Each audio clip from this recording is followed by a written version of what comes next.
Hello. The heads are wiggling. We're live with the between. This is Starcrawl RPG. You know this because it's the URL you opened. I'm Yanis, the GM. You know this because it's on the overlay. I have really nothing new to say anymore. But we have a very special guest star today who is conveniently enough filling in for somebody who was just possibly turned into a vampire. And you last saw her here, but also elsewhere as a vampire. So that's something. Anyway, popcorning it over to Rosie. Yes, hello. I am Rosalie. I use she, her pronouns. You can find me on my socials at Rosie Tears, and I am playing Eliska Rodick, the Unquiet. Also, she, her pronouns. Popcorning it over to Lamia. Hi, I'm Lamia. My pronouns are they, them. I am playing Leander, whose pronouns are he, him. And everything's going to be fine today. So I'm going to go ahead and pass it over to Jen. Hi guys, my name is Jen. My pronouns are they, she. I'll be playing Ash, your friendly local changeling who's just doing their best, whose pronouns are they, them, and popcorning it over to Ren. Hi, my name is Ren, or Renegade Dumpling. I use they, them pronouns. I am playing Noelani Astoria Clements, she, her pronouns. Uh, just waking up out of stabbing one of our friends. Oh, yeah, that was me. I got stabbed. Yeah, you can. Yeah. Also, a real quick note from me. My captions are going to be a little bit intermittent today just because I left my AirPods at work, and those are the only headphones I own. So I'll be doing my best to remember to toggle my transcription on and off, but it's not going to be perfect because I'm a flawed person. Right. So, when we last left you, you were in Croydon and had just destroyed a nest of vampires. We kind of left in the middle of the night phase. So that's where we're going to pick up. Right with the next unseen. Rosie. Unseen to our hunters of Hargrave House, somebody listens. Laurent, a young man in a trailing black lace gown, gently leads a guest into the aftercare room following an intense session of ornamental piercing. How does Laurent provide care and comfort for the patron, ensuring they are grounded again? The room is clean, and so is the robe that Laurent helps his patron into. As he starts preparing a warm drink for them, the patron starts to chat, perhaps uncomfortable with the soft silence after the intensity of what just occurred. While the world outside the Garden of Eden isn't meant to be brought inside, Laurent lets them. He listens to them talk about their life and what brought them here. And Laurent will remember, although he won't speak of it, because after all, the garden has left a lasting mark on his patron, and it's only fair he allow them to leave their mark on his mind in this way. Right. Well, leaving the Garden of Eden in London, we move over to Croydon, where it's still well past midnight. We are at a local butcher shop, although that's not really all it is. Right now, the body of one Oscar Moore of the Anglican Church and the College of Cambridge, yeah, is carried out of the building, just neatly wrapped up in a blanket or multiple blankets, probably. Um, his face has been mutilated to hide the incision of a scalpel. He has also been expertly drained of his blood by the butcher, a tragic last victim of the vampire nest that plagued the town until just a few minutes ago. It's really it's such a shame that he didn't meet you guys ever. You could have protected him, but oh well, he just ran into the vampires. Such is life. So it goes. Anyway, a few blocks away, Leander, you are Yes. holding Araxi's body as you're rushing her to the care of the nearby nuns. What have you done to still her wounds, and what do you think her prospects are? Araxi's situation is, well, I suppose it's not what. she would have wanted. So unfortunate, I suppose, is the word. And we are in a bit of a rush as there is a timeline on these things.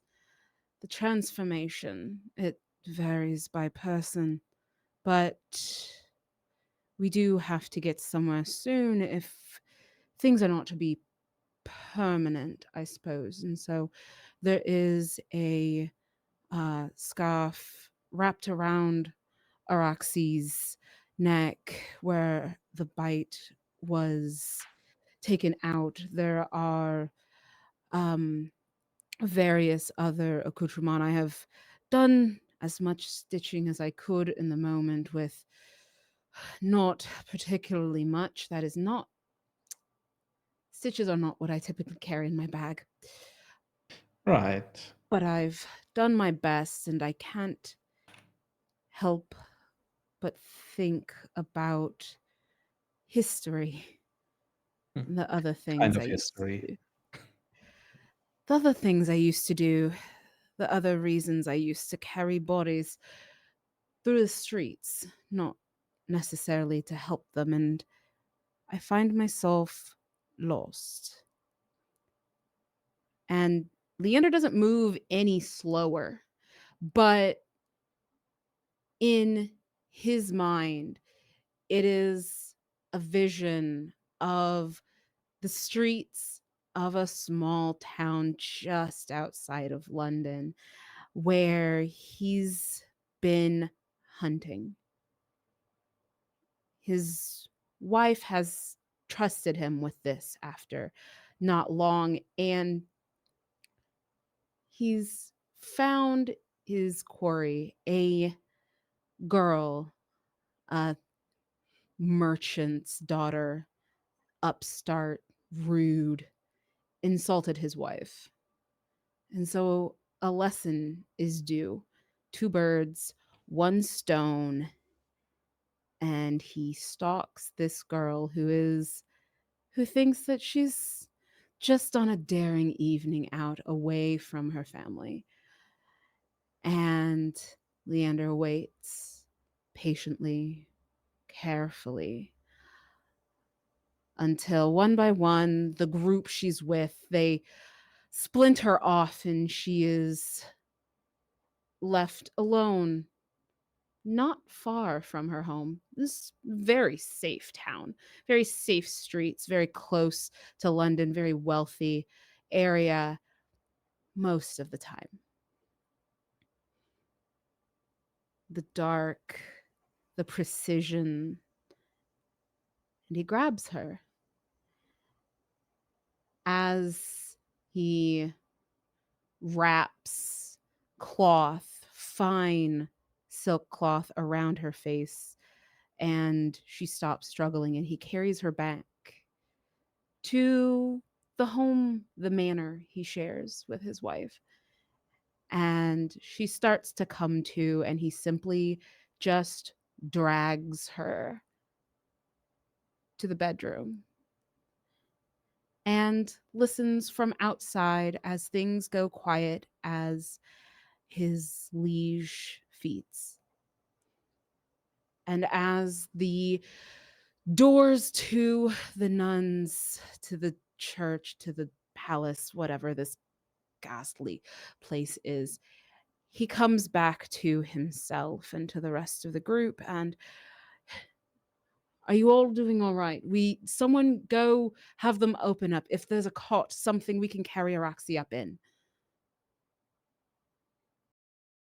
Right. Well,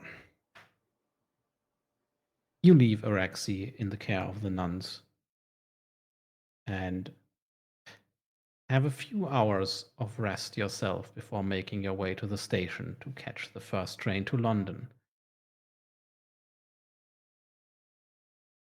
Leander is probably moving ahead a bit, but trailing behind a bit. Ash, now with well, permanent wings, but also a temporarily punctured lung, is being held up by Nolani, who very recently stabbed her in the back, literally.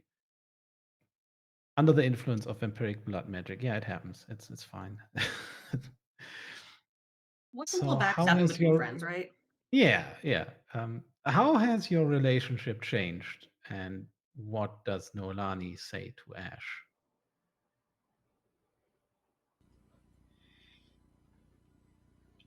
I don't think she's stopped very quietly saying sorry since the moment that she woke up. I'm just like, it's fine. I know it wasn't you. Just fix it. Where's Leander? I'm here. We can't fix it till we get back. I'm bleeding my way back. I have done what I can. I do not have the supplies. Yeah, okay. Just, if If I you die on the stop way back. talking, it might help. Don't you have a little like loading them on you to That's true. Oh, my Yeah, yeah, laudanum. yeah. You're loading them. Well, perhaps limping a little bit and in pain, you are making your way to the station that will, well, you will take the train that will take you to London. In London, thanks to Ren putting a new threat into play by putting on a mask of the future last session, the Coven will await you after staying away from London for how long would it have been? Years? Years. Yeah. Well, right now at this early hour, we see just one of them for now. Celine, old, but it's kind of mainly her very white hair that marks her as old. Almost luminescent pale skin still looks fairly youthful, and of all members of the Coven, she's the most enigmatic. Some might say unstable, but that appearance is very carefully curated by her. Um, Jen, how do we see this as Celine pressures a noble woman into supplying the Coven with all manner of strange ingredients and supplies for past services? I think a lot of it is just that very carefully crafted vibe of unhingedness. Um, it's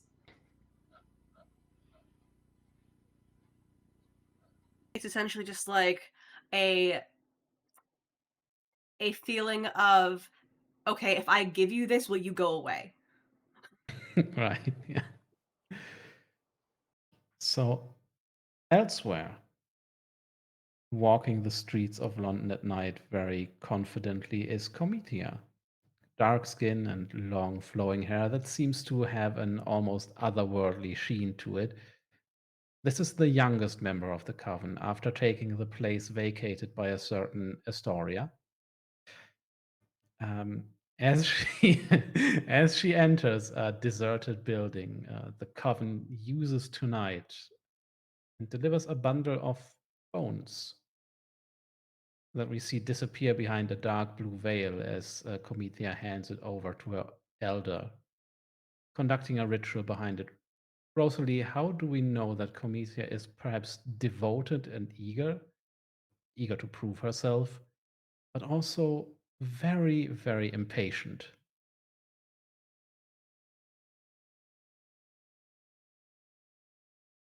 I think among those bones are ones that she had gone and dug up herself, but they aren't old and brittle. Hmm.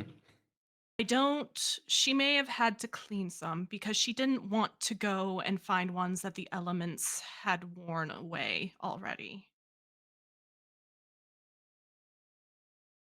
That would take too long. That's waiting for what the earth gives us is a method, but not one that she necessarily needs to take nor wants to. Yeah. And behind the veil, there sits Hestia. Oh, cat, not now. Lamia is coming up. Yes, my With yeah, with Warm bronze skin, soft features, and full, luscious hair, almost motherly towards the rest of the coven, but also capable of immeasurable cruelty. Lamia, as she finishes her ritual, we'll get to what that does very quickly. How do we know that she will greatly enjoy what is about to happen? It's not overt, it's not gaudy, but it is just the slightest crack of a smile and adjustment of posture. Well, we cut back to you in the train. Some of you are probably in some kind of uneasy half sleep, if you're sleeping at all. You have a few hours probably between resting at the almshouse with the nuns and the train ride. But in perhaps this semi restful state, Nolani stirs. Something feels wrong, so very, very wrong. You are sick to your stomach right now. And the others, Leander and Ash, you see as Nolani begins to cough up maggots, flies, and carrion beetles to the Nolani? horror of the luckily very few other passengers who leave very quickly. Oh my god, Nolani. And you That's a new count one. everyone. Yeah. You count everyone as Noelani coughs up a dozen insects. And then one last one flies out of her mouth, almost gracefully. A moth with its wings the colors of a starlit night sky, but on its thorax there is a death's head. So, Nolani, or Astoria, what message has the Coven sent you here? What are they going to do? She's looking down at all of the bugs and then up at the moth that's just very like casually hanging around by her head, and she's going over and she's counting them again and then looking at the moth and just very pointedly avoiding the eyes of the rest of their group. Um, and she's going 1, 2, 3, 4, 5, 6, 7, 8, 9, 10, 11, 12,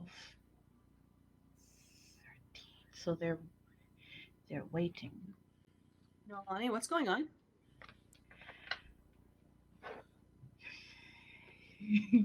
she has like the most uneasy smile, Why are and you not more concerned? she's looking right at. Remember when I said that Hargrave House was the only safe place left for me? I don't like where this is going. Is it no longer safe for you? No, and Who's after you? neither is the rest of London, perhaps. Uh, Who is after you? You could call them a family of sorts. It is my old coven. Okay. oh, You still don't wear vampires. What did you do to them? Why are they A chasing you? lot, and probably not enough. That is I actually a question we're not allowed to answer right now. But what are they going to do?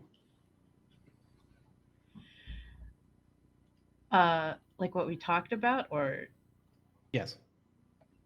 uh, so before I left, there was much talk of overtaking the British government uh, by way of possession.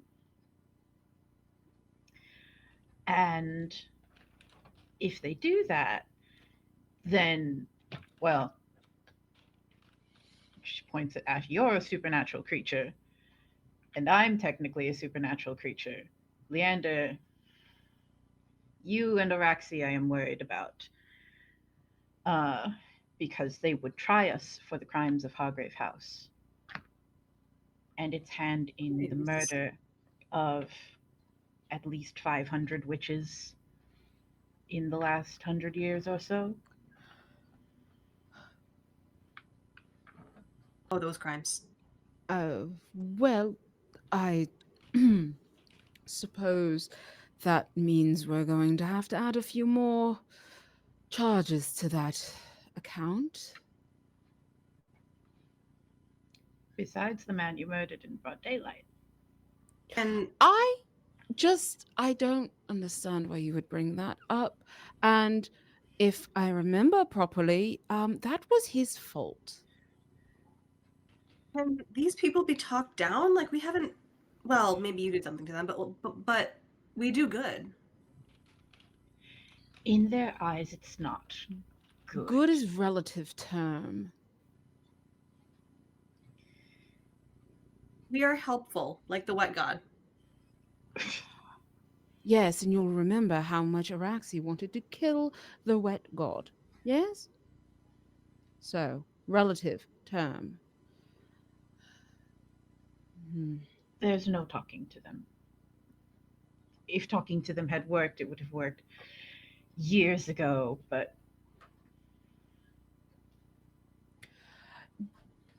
Do We you skip not ahead, have. actually. Yeah. I was going to say, we skip ahead. Well, first off, I should say Astoria takes the condition nest. ew, Yeah. ew, Oh. disgusting. Y'all just bringing bugs all up in this house. My God. Yeah, that happens. We skip Gotta ahead go though, find as you are about to, as you are about to enter Hargrave House again. Leander, you are intercepted by a hand-wringing little man in his 50s. Am I still supposed to do Skin. this unseen, by the way? Oh yeah, right. We need to do. Yeah, we do that right now. That's unseen. Then we skip ahead. Sure. Mr. Elias Bradlock purposefully disregards a safe word spoken by his partner, the proprietor of the Garden of Eden. Teresa Berkeley steps in. What decisive action does Madame Berkeley take to assert her absolute authority and ensure that Mr. Bradlock fully comprehends the gravity of his transgressions? I think we see a very long implement and tool come cracking down on the back of Mr. Bradlock, and him being pulled away from his partner with not shouts but very stern words and warning, and him being a few people coming and help assisting his partner as Madame Berkeley um, takes him off to a side room to discuss. And I think that ensuring that he comprehends what he has done and the extent to which it is against the rules of the garden, he is both charged a fine and a slight reminder in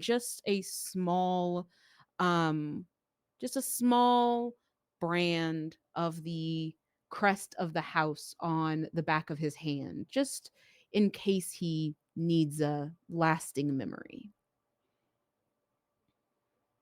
Right. Now we skip ahead. Leander is intercepted by a little man in his 50s, somewhat wax-like skin, the patch of hair that he has left lying flat on his head. Leander, this is Callum Cross, a mortician that you've had business with before on some occasions. As a doctor, you of course sometimes have to get fresh bodies for research or practice, and it's not very easy to do legally at this point. So Mr. Cross is one of the more reliable sources in London. As the other two move inside, he just comes up to you and tells you about a very curious case he had recently, the case of Michael Rowan.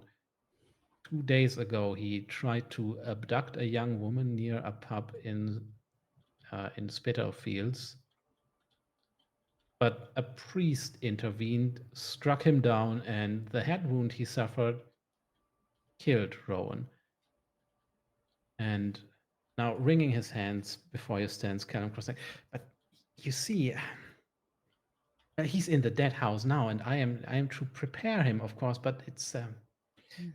how should I say? A flower has grown from his head, and his veins, very green even from the outside, contain nothing but sweet and sticky sap, as if from a tree. Uh, I'm sorry, what was he buried at some point? This just happened?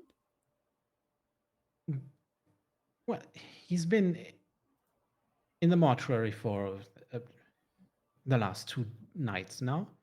That's all I right. should process him, although, I mean, to be honest, he is the kind that could go missing conceivably. But anyway, I believe this calls for your talents, and I would, you Yeah. understand? Yes, I would Um, appreciate discretion, of course.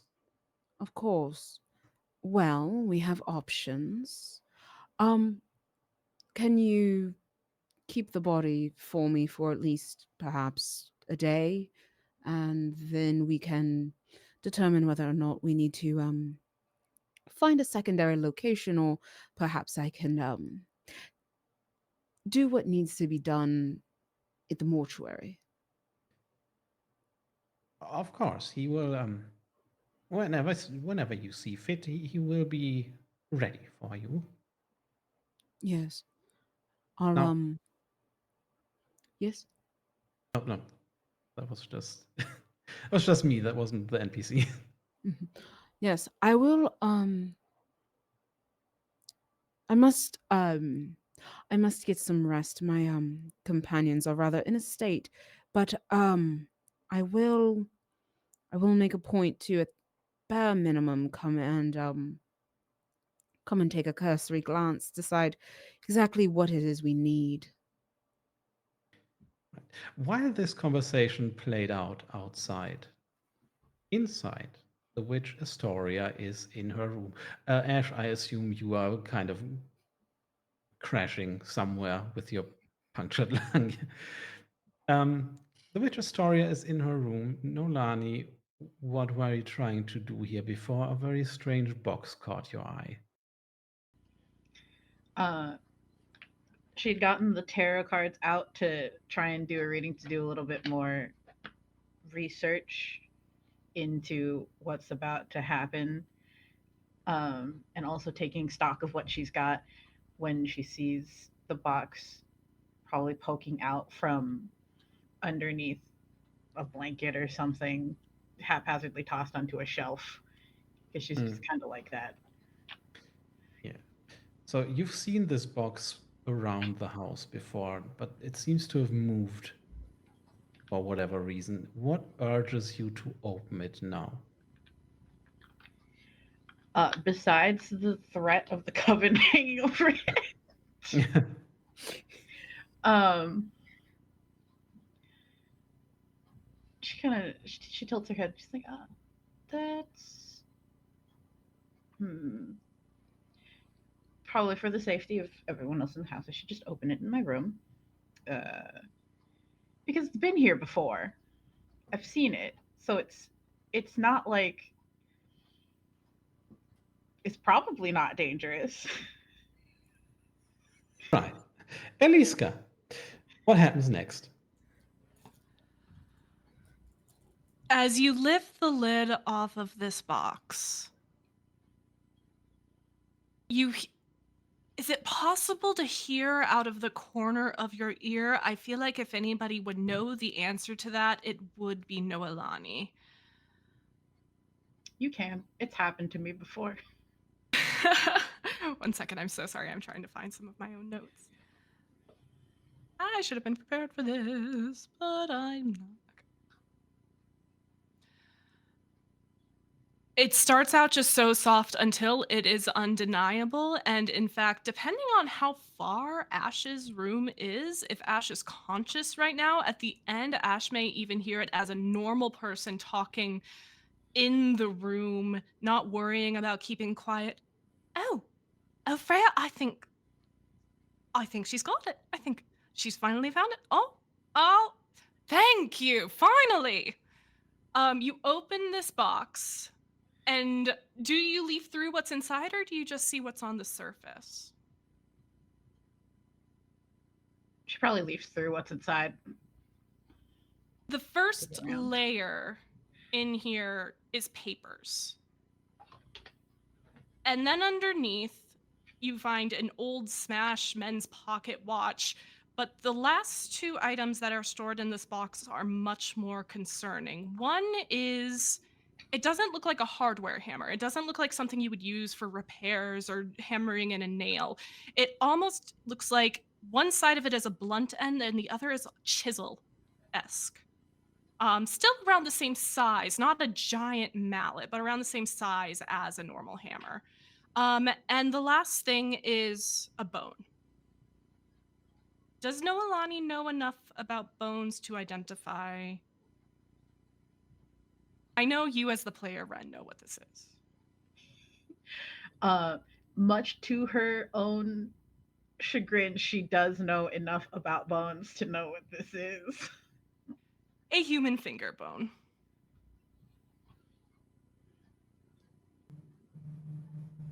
Unfortunately, that doesn't stop her from picking it up.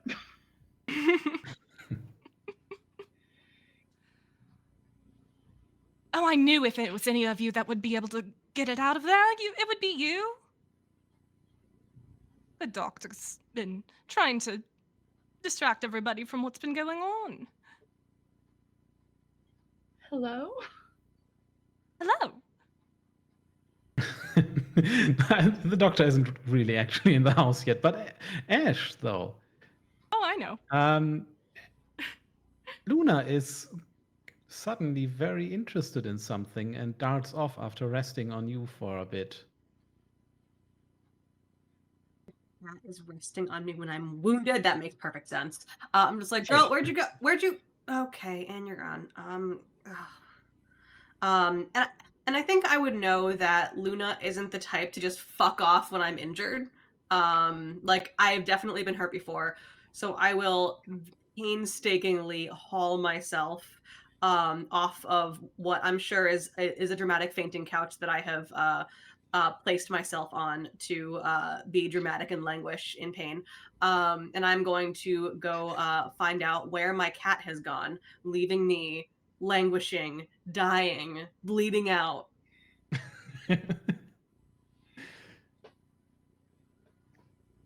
What scene does Ash walk into, Eliska? And is Eliska fully I formed can't be at this seen point? yet. I can't be Yeah. seen yet. It's Yeah, not Liska, what am I walking yet. into? Am I just walking into Noelani, just talking to nothing? Yeah. No, you can hear Eliska chattering. And in fact, if Luna is in here, she might make some comment of,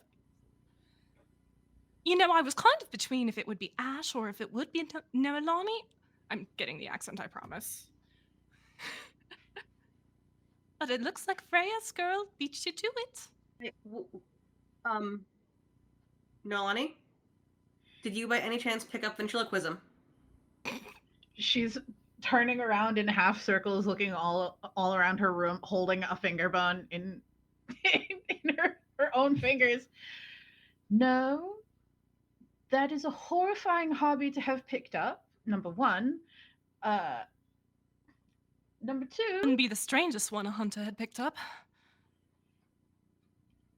What? Is the bone talking to us? I'm gonna hold the bone. I don't up think to I'm my just ear. the bone anymore. I don't think it's just the bone, but hello, Eliska. Okay, are there You have a spider problem. Yeah, we know. Where are you?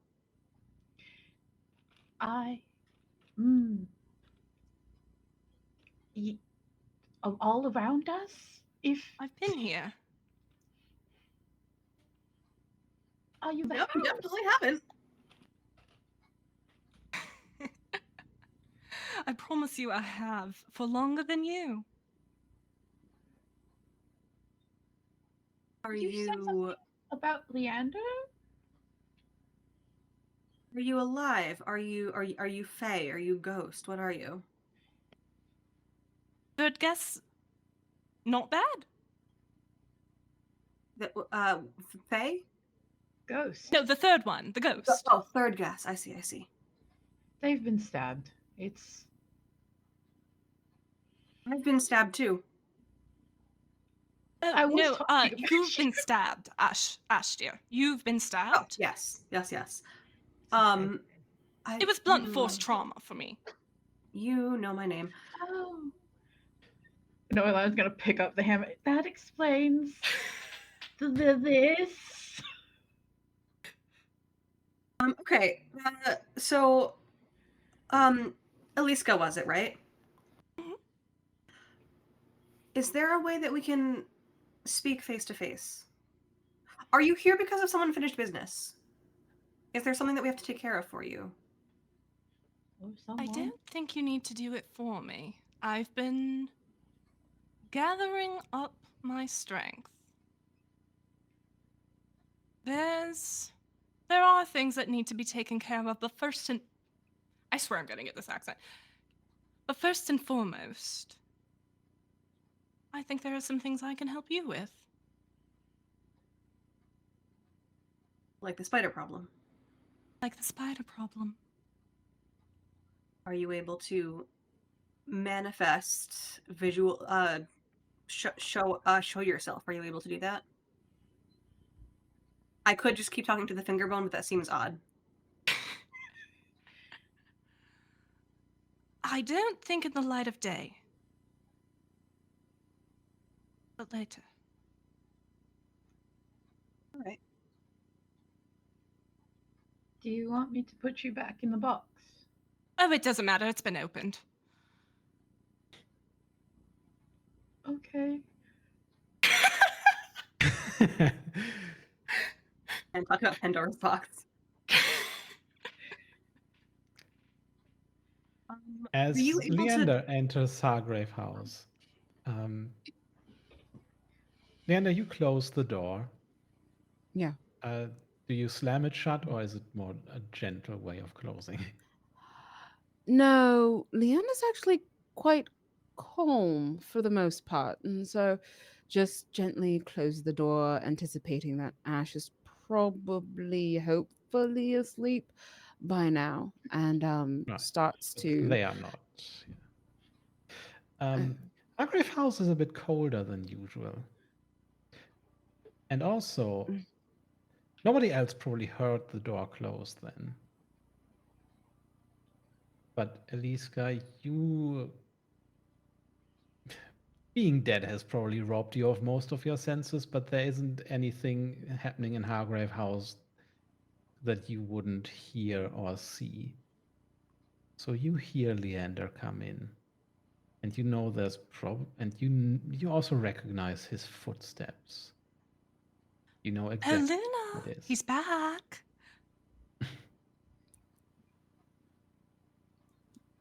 always have conversations with my cat? Cats are very supernaturally attuned creatures. They are. It's more just a curiosity on whether or not my cat has made friends with the ghost without telling me.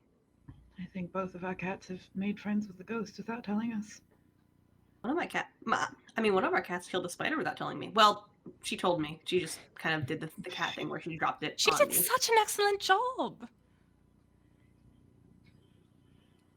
She gave me a heart attack. Do I hear any of this, or am I too far away? I think you're not really hearing it unless you're walking upstairs to Nolani's room.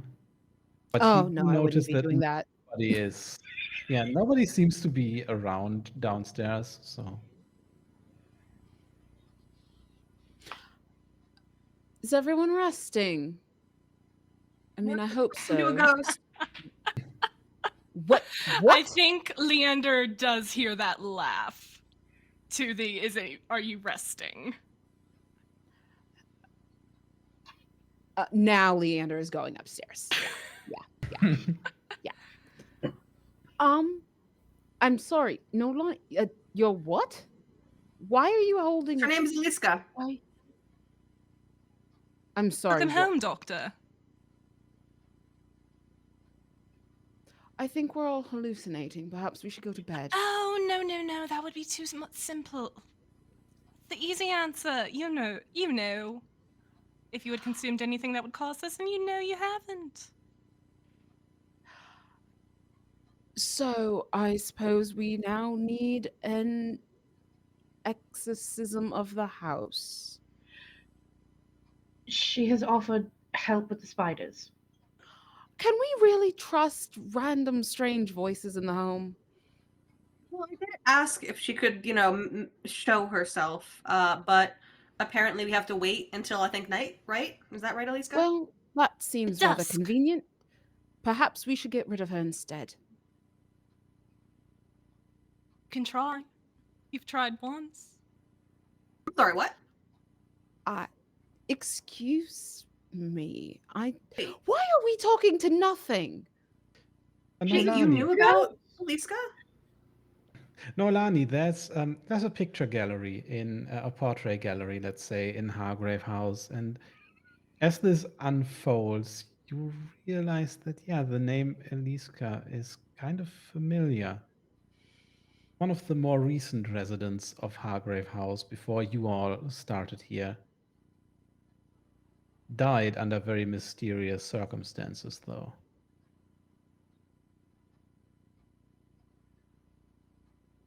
More mysterious than perhaps usual for residents of Hargrave House. She's taking the bone and the box and going to the portrait hall. Oh, where are we going? Ash, would you like medical attention? Are you still in pain? We're home. I have supplies downstairs. Right, breathe, right, fully, without stabbing pain All in right. my left lung. Why don't you follow me and let Nolani handle the exorcism of the home? I will be doing no such thing. Leander starts walking downstairs, whether you follow him or not. Yeah, I'll follow him. Just because I would like to have I would like my lung to not be filling with blood. I'm gonna let Nolani. You can go first. She's unfortunately holding the bone up to every portrait until she finds the name as though it's a tiny picture. And then when she finally gets to Eliska's portrait, she goes, "Is this you?" Yes.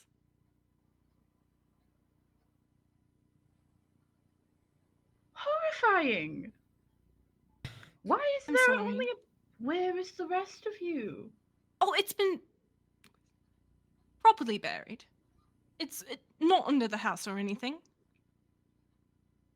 I guess that's a relief. Do you see the And- papers?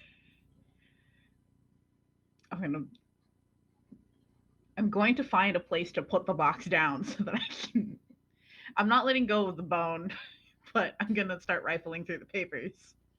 They are notes in a neat hand of an investigation on some vampires. The box is full of every items you all suggested in session 0. Let's go. Oh, you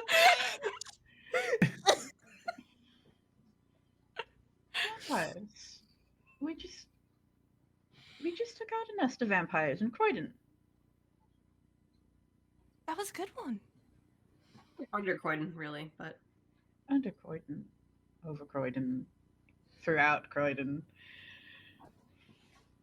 What is this a different vampire nest?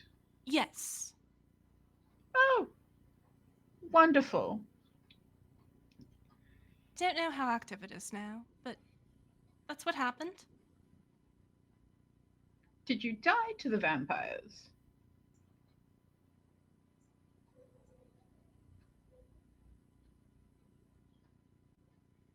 I think the room warms up a little bit.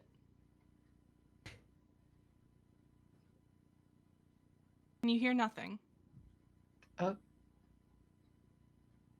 well, I don't like that. I'm just gonna put everything back into the box, hold on to the finger bone, and bring everything. Not everything. She's gonna hide the box somewhere in her room before she brings everything. Goes downstairs to join the rest of them.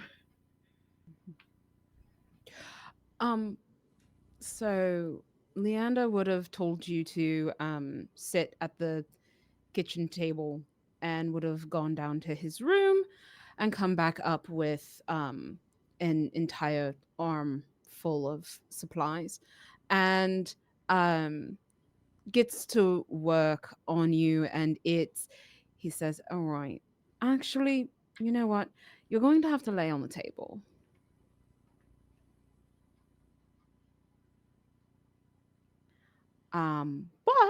But and hands you a bottle of alcohol and says, but you get to drink this. Not one of them, but it'll do. All right. Also, I'm sorry, Luna is being incredibly affectionate right now, and I don't know why. Probably because cats seem to be relatively attuned to injuries and things. Regardless, and Leander starts to work on your back and is cleaning it, which burns, and is pulling any shrapnel out of it, which hurts, and then sewing it up, which stings, burns, and hurts. Um, so, what do you think about?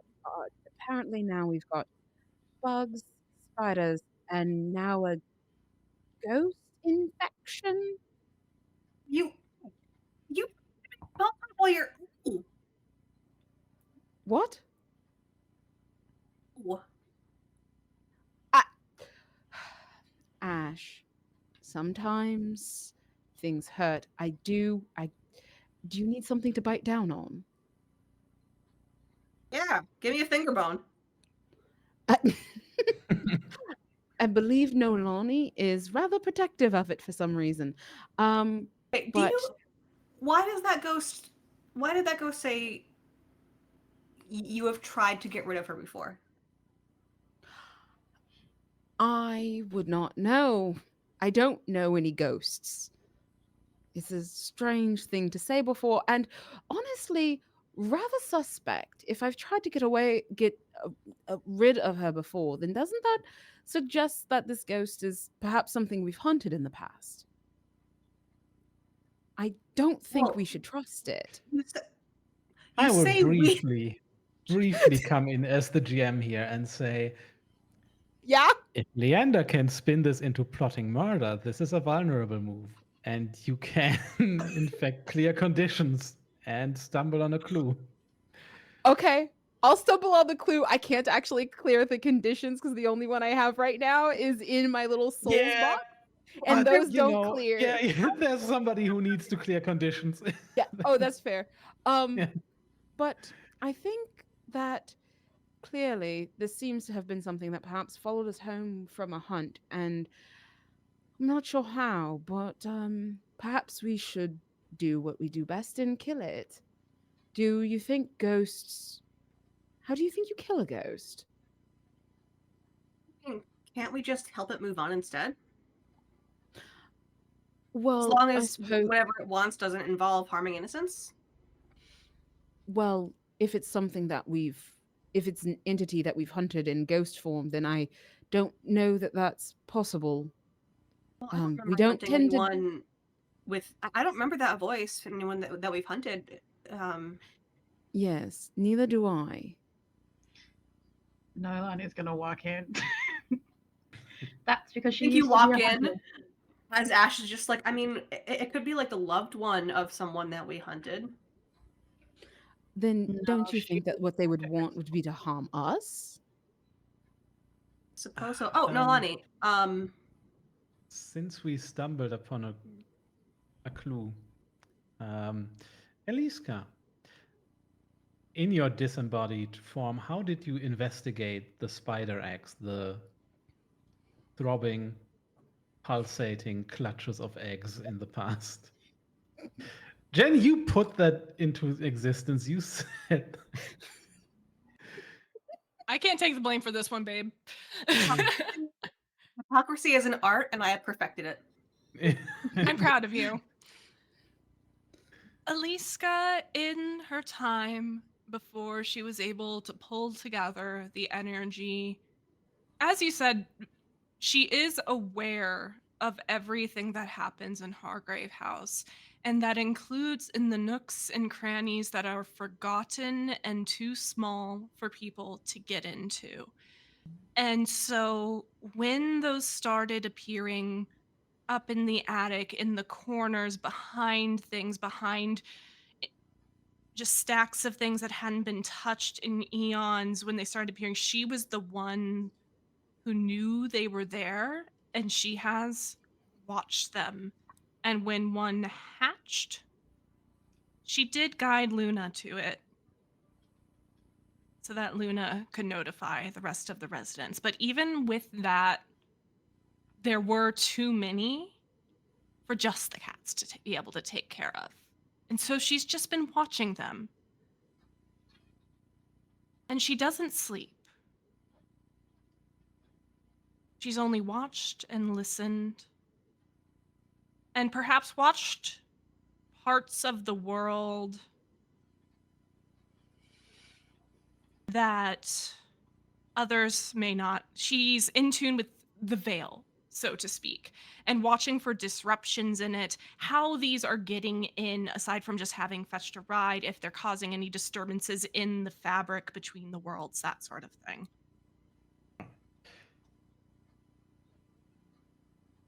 So, at one point, while you attuned yourself to watch these spiders, you saw them hatch from their eggs. And whenever that happened, you saw kind of gleaming, extending from their backs, a silver thread leading outside of Hargrave House. And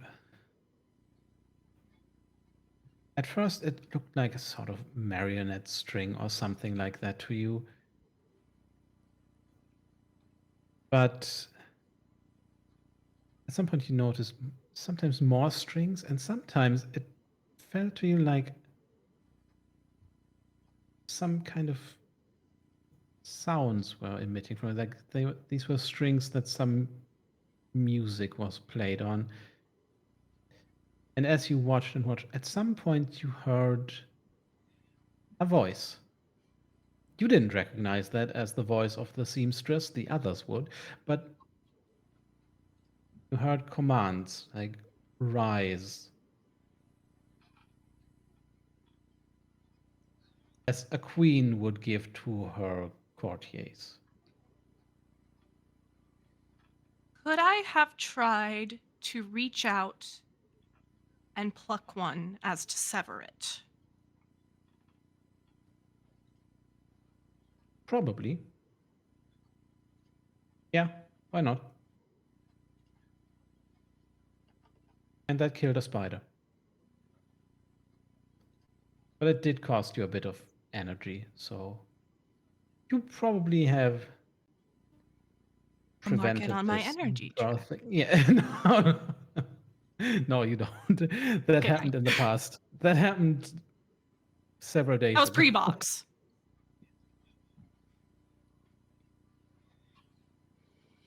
But yeah, that is your clue. Also, Eliska has killed a few spiders this way. The biggest ones.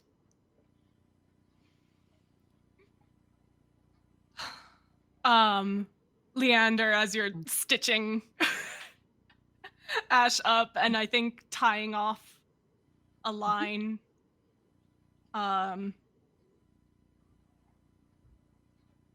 Will admit you've gotten, well, I don't know how good you were at it before, but I'd only seen you do other methods before, not stitching. Can the others hear this, or is this just me? Yeah. Oh, yeah. I'm stronger now, Hell. babe. Uh,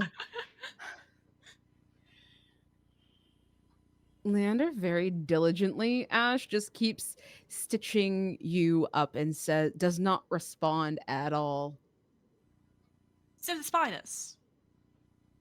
That. It's been a bit, and I thought you could use some help. So they're connected to something out there, and when I sever that connection, they die.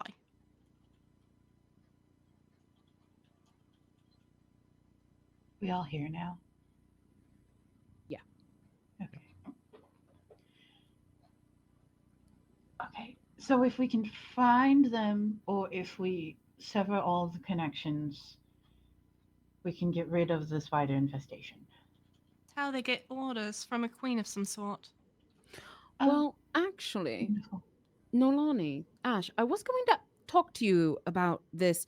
The clearly ghost infestation problem aside, that I did speak with the seamstress, and I think that there's a way for us to mutually get what all of us want, which I think is the safest option. Do Elaborate. you, Ash, um, as Leander looks at your wings, um, would you be able to find a name for someone such as yourself, a real name?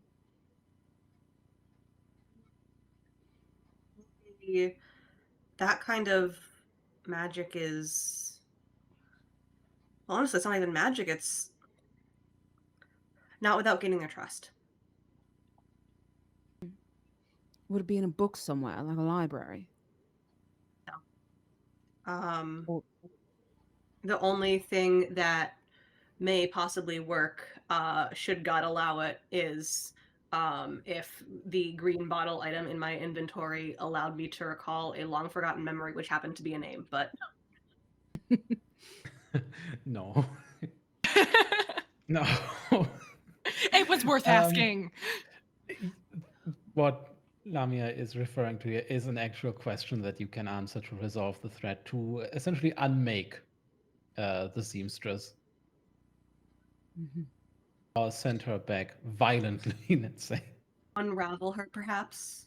Yeah. It sends her where she wants to go. That was the agreement. Whether or Yeah. not that hurts was not part of the agreement.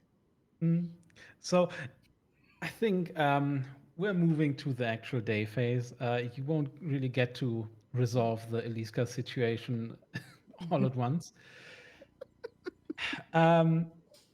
You technically should collect rewards for dealing with the vampire nest, but that's going to be handled next session when Elliot returns. Mhm. You can mark your new dawn questions, resolve any moves, and then we'll move to the day phase.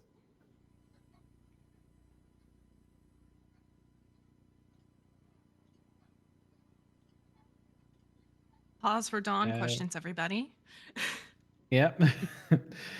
And well, I can just say you of course have two new strange happenings to deal with. There's the coven. Noelani is very painfully aware of that. By the way, Noelani, as you take a little breather here, you cough up another maggot, just so you know. Oh, That happens does intermittently. that happen often? Quite honestly, at this point. There's also the strange case of somebody, of a corpse having veins full of tree sap and growing a flower out of their head wound. And yes, then there's the seamstress. So there are multiple ways to deal with this. Ren, having been ensnared by her before, you would understand that there is the way of figuring out how this ensnaring works and then allowing somebody to be lured by her and then capturing or destroying her. Leander, you have already said you could learn the true name of the seamstress and gain power over her, or perhaps just banish her. But Ash, there's a third way, perhaps the hardest to figure out, but what is that?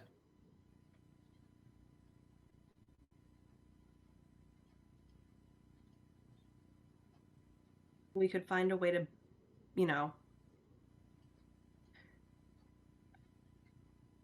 just ask real fucking nicely for her to please leave and help her do that. Well, maybe that, but there would be a very high cost for that. There's also perhaps a way to strike a deal with her while she remains here. And maybe see if we can help her find her place here like I have.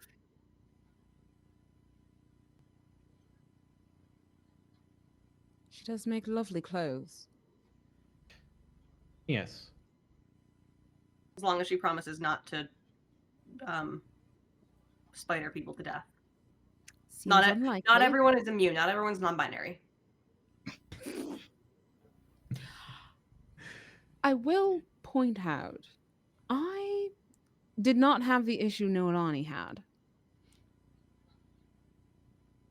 So perhaps also you could be kinder when interacting with her. She's Not all of us have loving wives, Leander. well, perhaps you would have better luck in life if you understood how to talk to women in a way that they found helpful. I feel like Noelani's done okay in that department. Noelani's the one who pointed out that she doesn't have a wife. Not me. Yeah, and when's the last time you've seen your wife? That's not your business. We skip ahead. That's the one I was waiting The audience, but not the hunters, just see Eliska sitting in a chair, kicking her little feet, petting one of the cats. We skip ahead. Yeah, I would assume that. Oh yeah, by the way, Jen, have you cleared one of Ash's conditions? Thanks for plotting my murder to help Ash out. Jesus fuck. You're welcome. I've had a broken nose for like a week. Yeah, it's better now. It's just gonna set that way eventually. Yeah, but I feel What like is it? your punctured lung is way more important to fix. Can you imagine? No, leave the lung, just fix my nose. My beautiful face. I mean, if it's not a major puncture, it is going to heal after 2 or 3 days. But yeah. We have 3 threats to deal with. The one that's, there's a bit of time pressure is the seamstress. Something bad is going to happen very soon there, but you have other options. Of course, Noelani, both the seamstress and the coven have taken a special interest in you, so I'm not sure what you want to do. Maybe stay behind, do a little bit of ritual support, and also I'm not sure what Eliska can do during the day. Give commentary, baby. Can keep each other company. Yeah. I actually Haunt might someone on their day. But can you really not leave the house? There is an advancement I could have taken to be able to, but I thought it was more fun to stick my nose into everybody's business, than go off on my own potentially. Right, So yeah. Leander's leaving the house, just FYI. I know. Ah, okay. I can Well, talk about you behind your back. If you'd like, Janice, I can tweak something on my character sheet to allow me to leave the house. If everybody else wants to. I see that you can. Oh no, it would have to be during the dusk phase again. Yeah. Shoot. Yeah. Okay. Can we say that my voice can stay attached to the finger bone just as a little homebrew thing? Yeah, because it does say that you can, during other hunter scenes, you should describe how your residual spectral energy is subtly affecting the environment, and you gain a clue.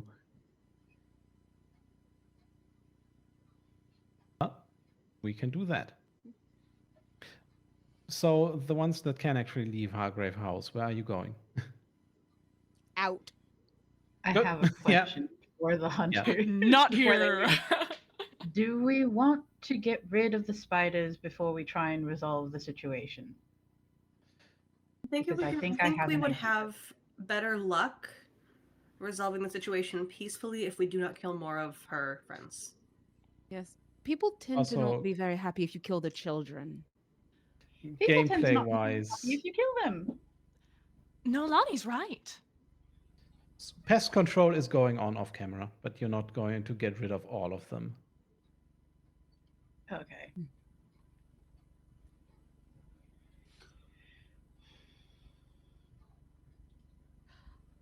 So, Ash, Nolani, what would you like to do today? I have an appointment at the mortuary, but that ought not take terribly long. So I was also perhaps going to uh maybe pop in, bring our seamstress some tea or some such. I was thinking the same. There is a if you blend chamomile and mint tea, you will get a flavor that not mimics but comes close enough to, from what I understand, is a fey tea. So I would blend chamomile and mint. Would you be willing to apologize and come with me, perhaps, to do so? I will come with you.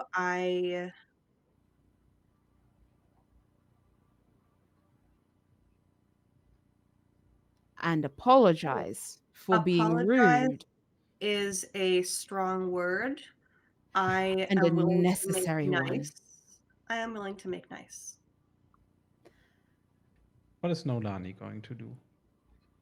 Um, I think she's going to try and do research about the coven, probably through tarot, and then maybe go pay a trip to our favorite wet gate to see if I can get rid of these stupid bugs.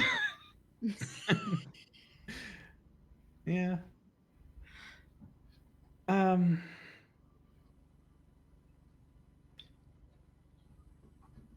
I think we might start at the mortuary then. Is Ash doing something else while that is going on? Ash is going to obtain chamomile and mint teas. All right. Yeah. So Ash is possibly going to be on their way to the seamstress and pick up tea on the way anyway. But Leander, then Hmm. you make your way to Brushfield Street, where the abduction failed and where also the mortuary is located. It's a narrow street. Few Irish people here, a few English people. What about this street that is, by the way, lined with plants and flowers at every door and window? What about this street makes you feel like you're not even in proper London anymore? I think it's the because it's so lush, because it's so green, because there is a lot of different accents, like it feels just a little more um a little cooler than the rest of London, which is very buildings and carts. It smells good here instead of smelling like London, like the rest of London. And so, yeah, I think that's it. There's a different smell, there's a different feel. It feels more like a small town and it smells more like the country.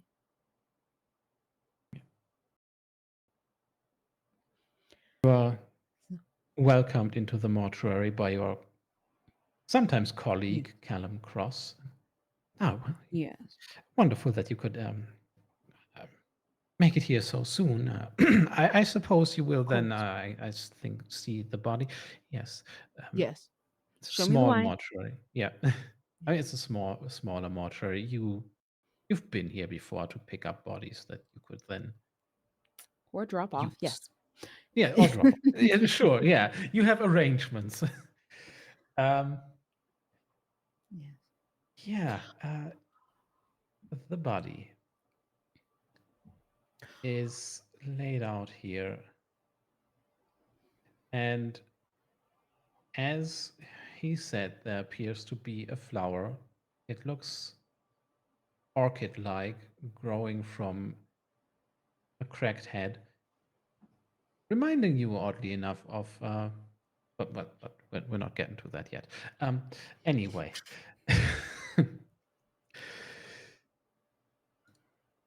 a middle-aged man. Um, his clothes have been positioned next to him. He seems to have been a laborer, not necessarily earning too much. The clothes are a bit grubby and have been patched in places. Yeah, this is Michael Rowan.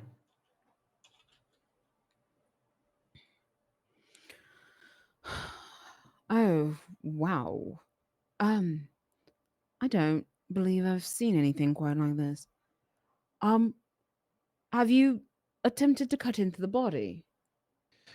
Well, yes, I mean, uh, I noticed the discoloration of the veins, and as you can see here, and he just runs a finger across a cut in the veins on his left arm. It's just sap. It even tastes like it if you would. Well, Mm, well, I'm glad that you've done that for the both of us. All right. I if you don't mind, I'd like to take a moment, examine the body, perhaps do a uh, proper, thorough investigation myself, see what I can find, and if it's worth taking the body or just letting you see to it. oh, of course, of course. I shall attend to well, there are other bodies. Let me know if you need anything, of course, and Of course. also if you need more specimens ever. I am still in the market.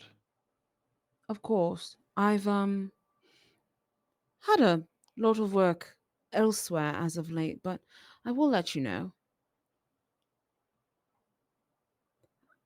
Well, he I excuses himself and leaves you to whatever you're going to do.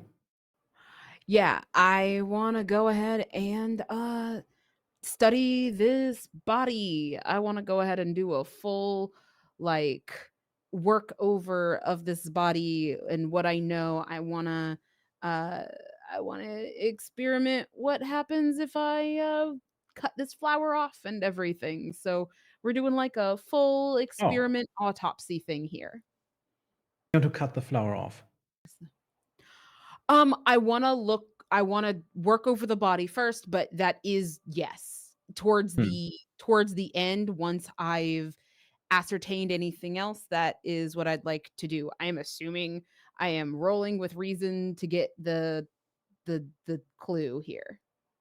Yes. Okay. Okay, not bad because my reason that's 4 plus 4 plus 2, that's 10. Right. You examine the body, turn him around a few times.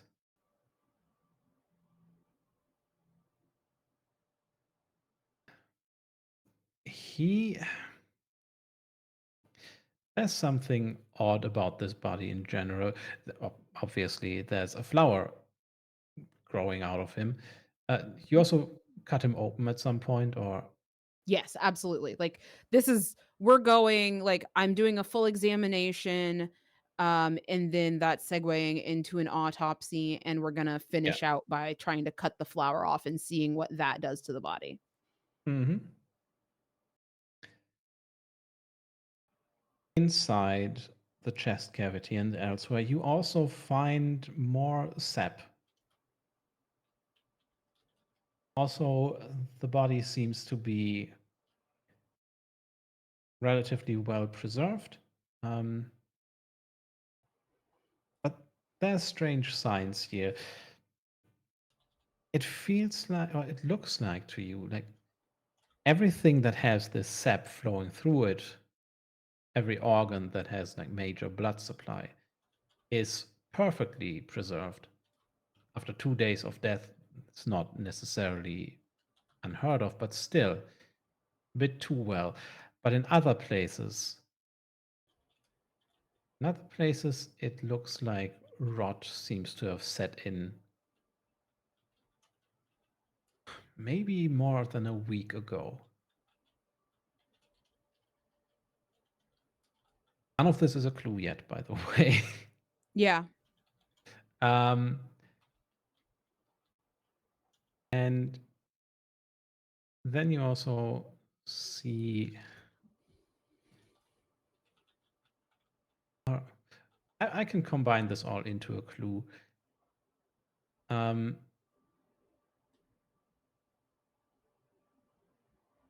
as you cut him open, you suddenly see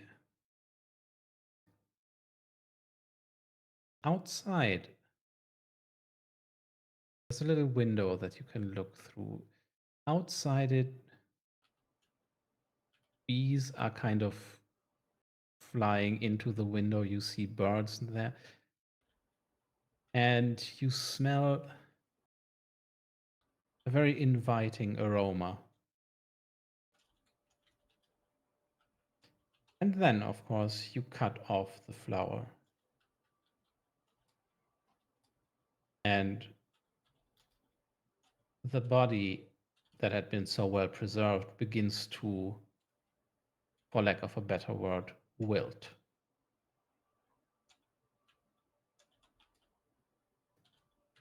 And degrade instantly almost.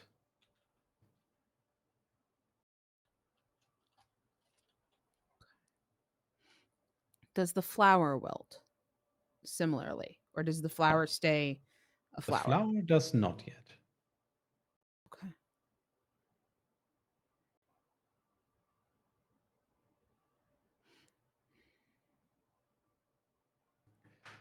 Does the sap turn back into It doesn't turn fluid? back. It does just seems to dissolve. Okay. But cutting off the flower alone does not does not change anything about the composition of the body, so to say. Mr. Cross. I'm going to step outside the door. Mr. Cross, can you Yeah. come here? Oh my dear heavens, that is going to be quite something to clear up. Yes, it would seem the flower. If you get any more of these, one, let me know. Two, the flower is what kept it from taking nature's course, shall we say? It's interesting. Perhaps, do you believe there might have been a seed in him when he was living? That's that is a definitive question that I have, and the nature of any such bulb or seed is unknown to me at the moment. But yes, a very good question.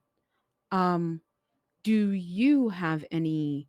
Have you seen anything like this, or have you seen this flower before. I've seen it looks uh, like an orchid, but it obviously was um, growing out of a I body and preserving it.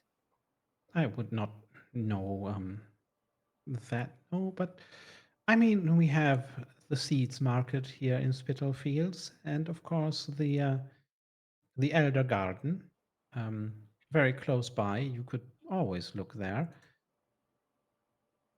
And Ah, hmm, otherwise,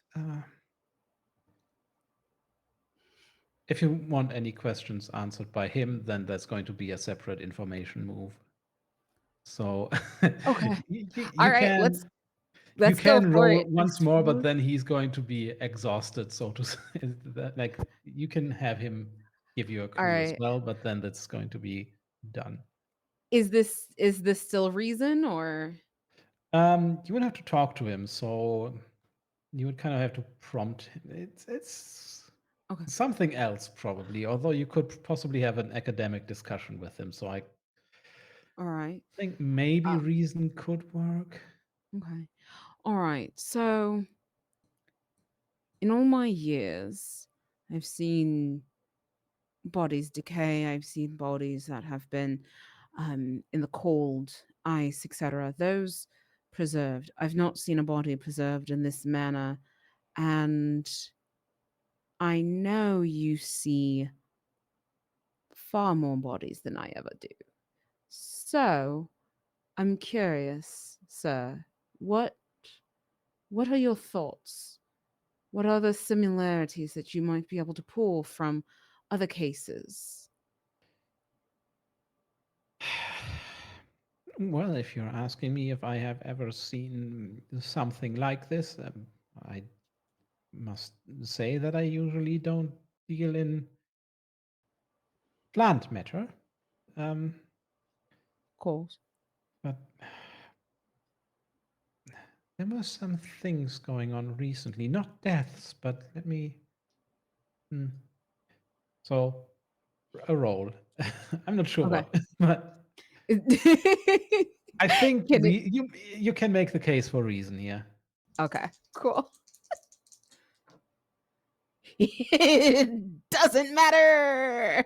Um, hold on. That might be wrong. Oh no, nah, that's still only a 6. I need a 7. All right, hold on.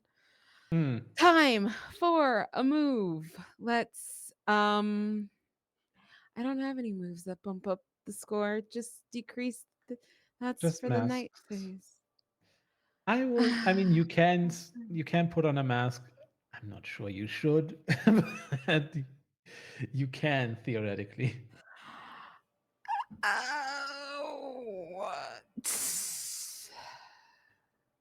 you know I what? You know probably what? wouldn't do it for just a clue, but I'm we're gonna go talk to the seamstress, and we got a lot of stuff to do, and I'm just gonna eat this loss. um, I must. hmm,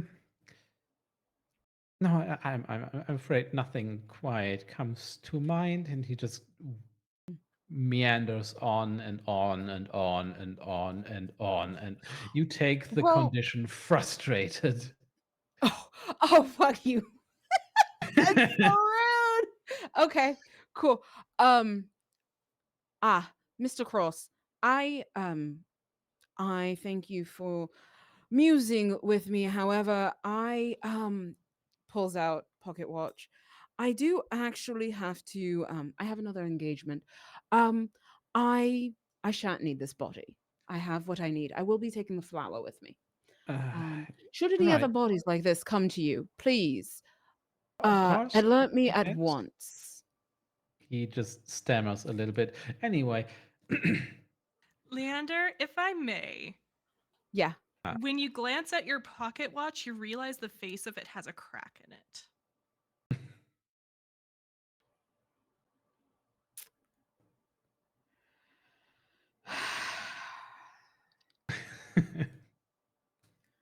I'm going to kill that bitch again.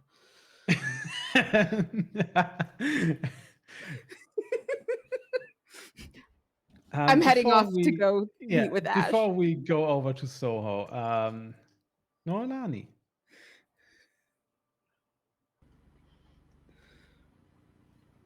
I have found a table in the house to do my tarot reading and maybe talk with Aliska for a little bit. Yeah. Um, hold on, I lost my move. Okay. Hopefully, I don't kill anybody. Sure. Yeah, well. But I am going to do a thinning of the veil to consult my tarot cards on what is about to happen. I forgot to bless my dice, so we'll see how this goes.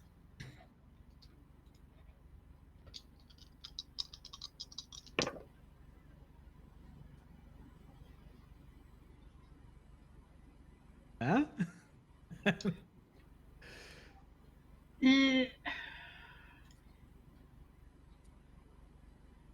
Oh no, wait! I add my sensitivity. I forgot about that. Yeah. Yes. Mm.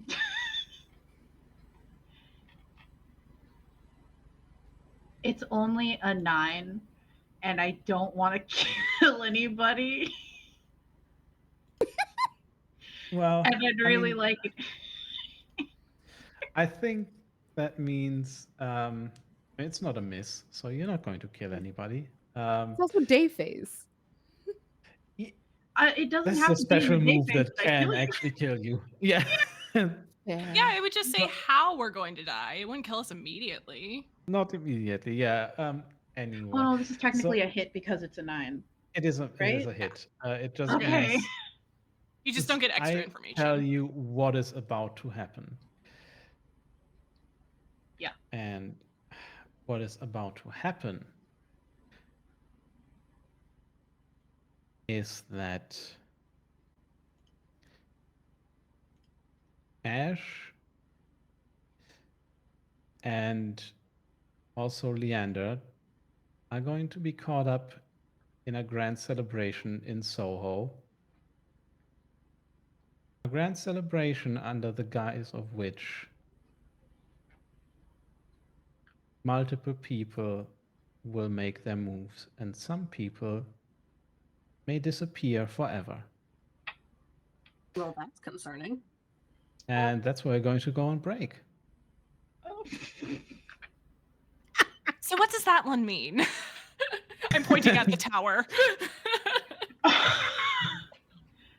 Well, we'll see all of that in 10 minutes.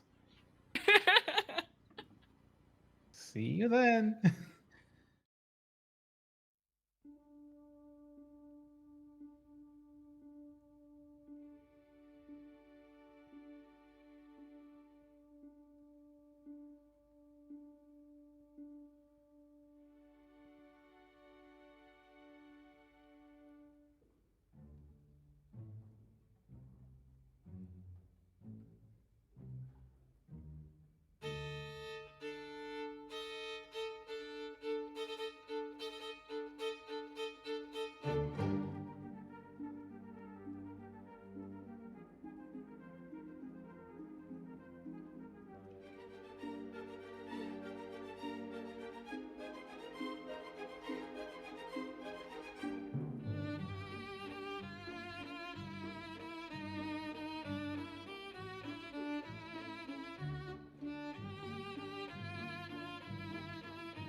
Hello, welcome back to the vitrine. Um, yeah, as just advertised in Soho, festivities are going to be underway. Um, Ash, as you made your way through, yeah, as you made your way, um, you walked through Soho and you saw just dazzling mirrored lanterns, statuary, potted plants, a lot of just costume people dancing around, many of them masked. This is the Midnight Masquerade. It is called the Midnight Masquerade. It is not just at midnight, but it will reach its peak at midnight. Guests travel from afar here to attend this event each year, and each one more beautiful than the last. So, is there perhaps somebody you would hope to meet here?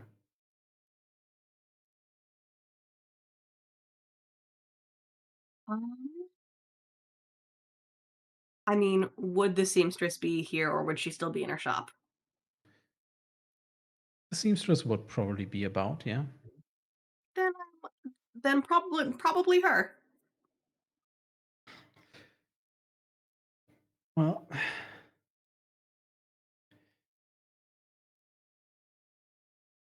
where would you think you could find her then? I would assume um I think maybe she's got a mask stall.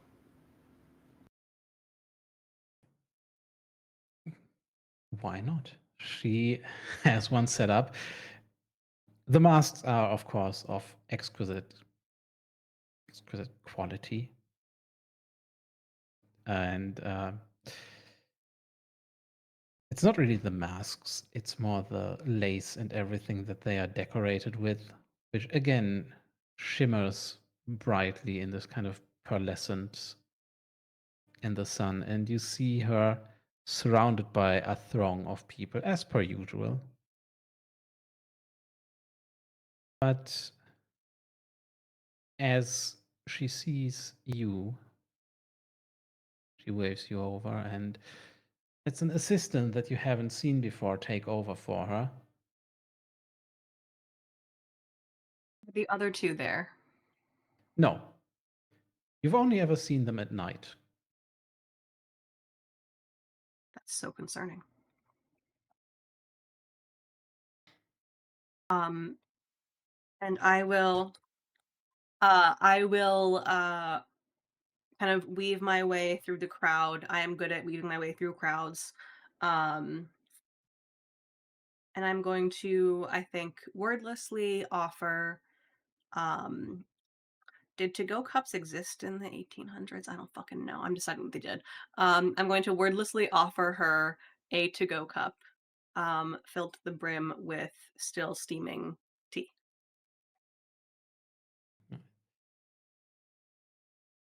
She takes a sip and smiles like, ah, we make do, don't we? We do. Consider this peace offering. It's not every day that I run into one of my own, and it is less often still that they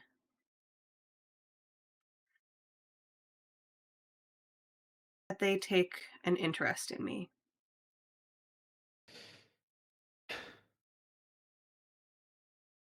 Oh, but why would I ever not? You're lucky that you come here on this day where everybody is in costume. Otherwise, your newfound wings would perhaps alerted a few people. Yes, I was hoping to obtain a commission from you, whether it be a glamour or a garment.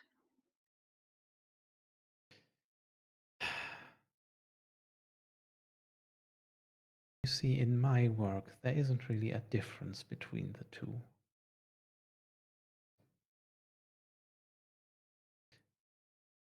So,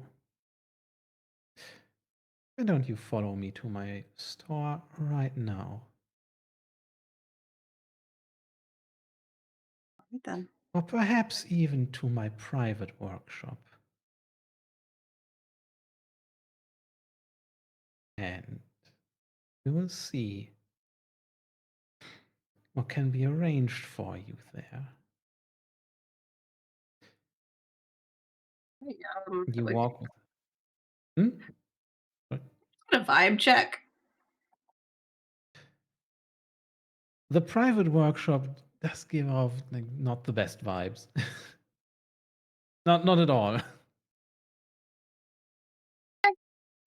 Well, Yeah, I mean, in gameplay terms, this is the day phase, so nothing extraordinarily terrible is going to happen to you. But yeah, uh, Leander could very well walk into, Ash just all Frodo'd up. Yeah, yeah, I would be absolutely. very calm.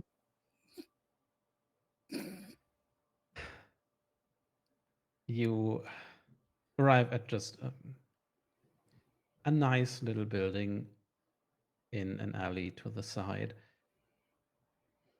And before you get to enter, she turns to you, runs a finger across your cheeks. Now, before I invite you inside, perhaps we should discuss payment.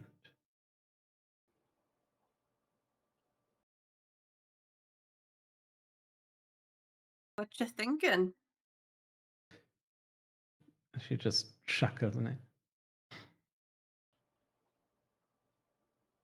you've been away so long, but surely you must have an inkling of what kind of payment is required among the Fae for such a service. A favor for a favor.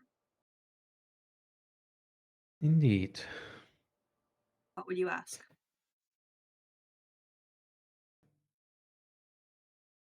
You came offering peace, right?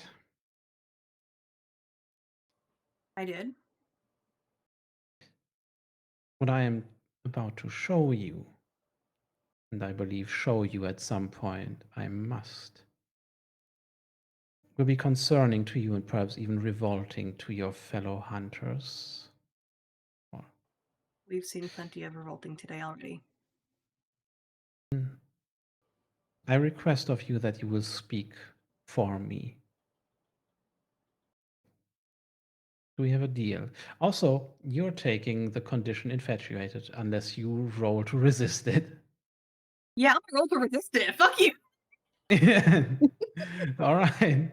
What is that? Reason? Presence? Um, composure or Ah, sensitivity, fuck you. perhaps. But yeah, I'll one take of them. sensitivity. Are you not real All sensitivity? right. Yeah. Yeah, if you can explain how that works, sure. Oh, I'm already wise to her shit. But that's not sensitivity, that's composure.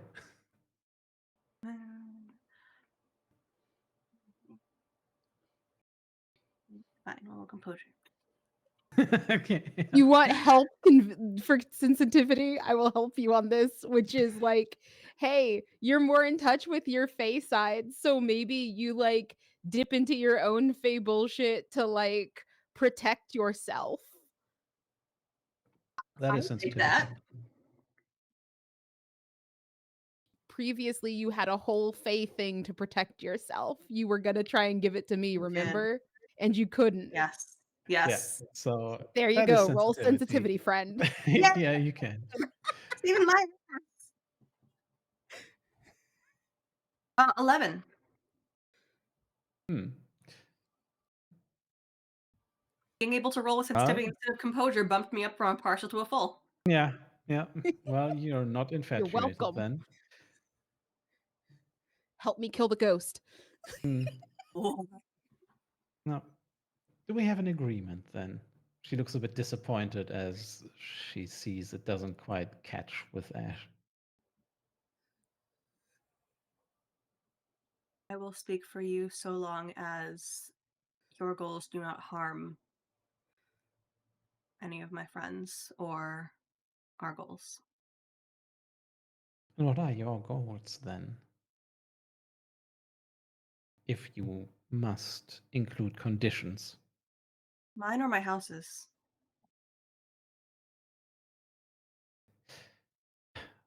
The goals that are relevant to the bargain, of course. Our goals are to ensure that everyone in this situation walks away from it. Ideally, satisfied enough and unharmed, and that includes those we are charged to protect. And who would And the that everyone does be? include you.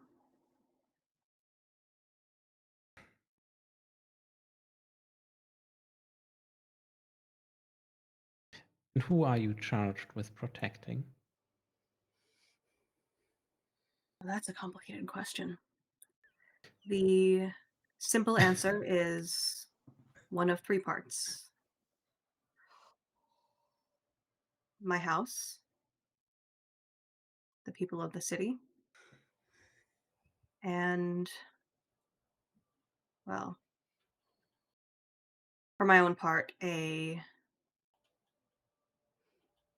myself and my kind. Hmm.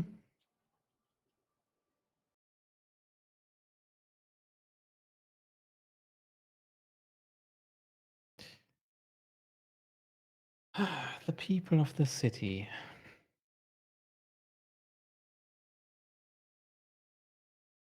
I could tell you that no more harm will come to them.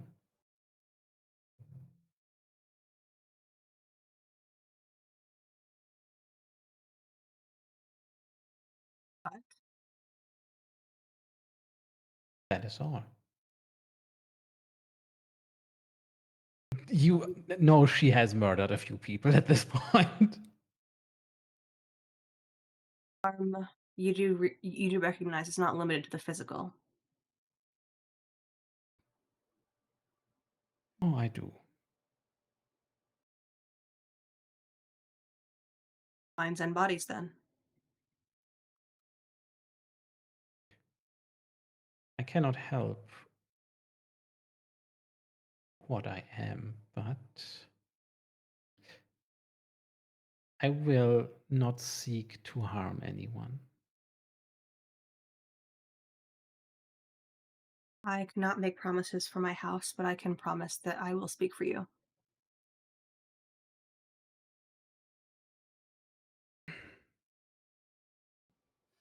Yes, it is similar with me. And she opens the door.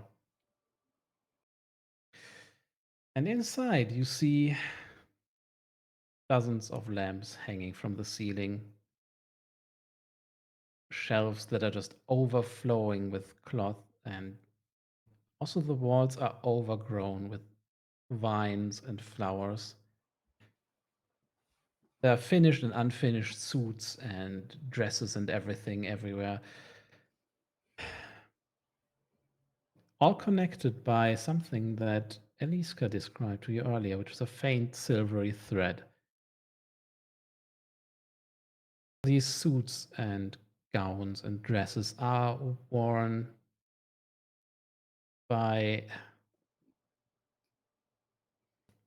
what you first kind of at least hope are mannequins, but then realize are frozen in uncanny gestures, hollowed out bodies.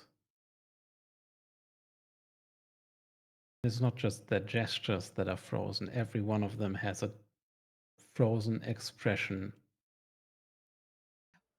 of love and ecstasy on their face. At least they died happy. Of that I can assure you.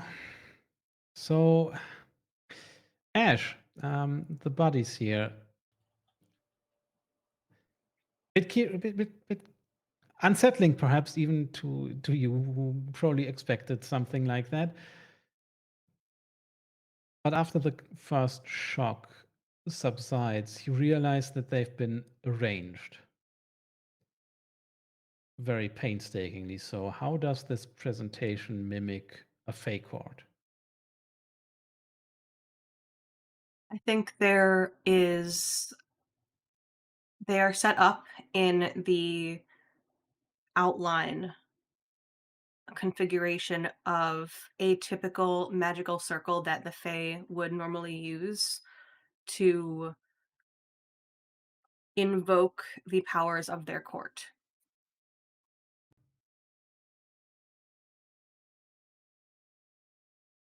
And it is not an easy outline to recognize, but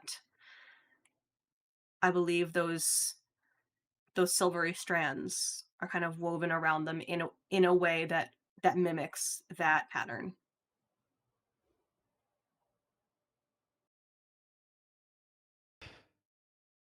Well, what do you think then?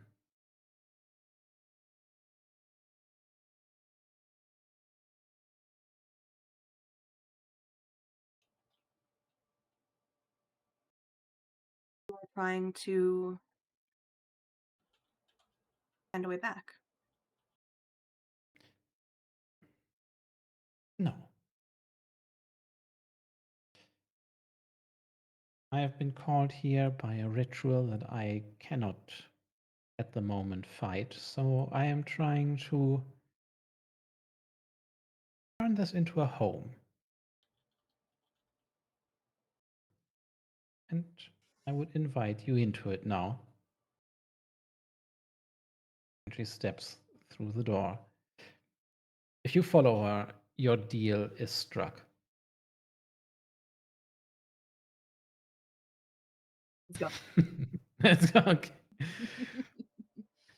You walk in, she just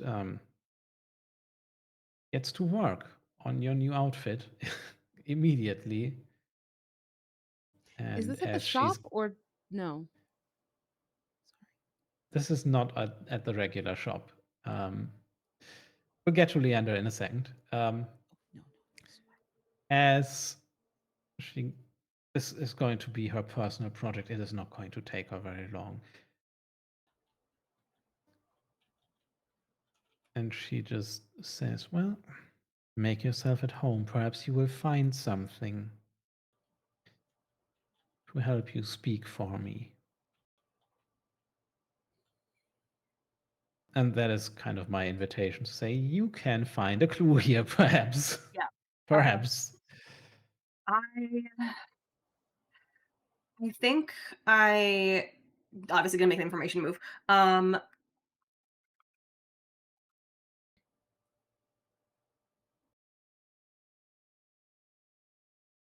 I would like to see if I can use reason to kind of examine the space, examine her a little bit, and see if I can suss out, aside from just her work, what makes Mm. her happy. Right. Like what Oh, yeah. like what can we build on to help her feel at home here? Mm. Okay. Well, there are two sides of that now. What makes her happy and what makes her feel at home. I'll Yeah, probably yeah. give you one of those. Yeah. So yeah, I think I'm gonna roll with reason. That seems like the best one. Mm-hmm. Yeah. 7. Mm. Maybe I break something by accident. Ooh, that would suck.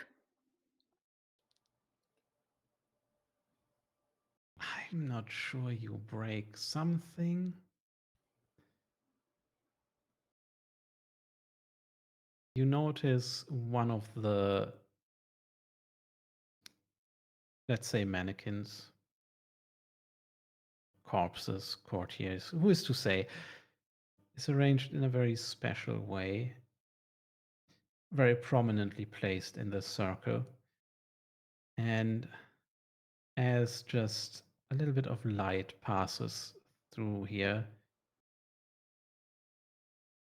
you see something gleaming in the light. Then you realize this person wore an engagement ring.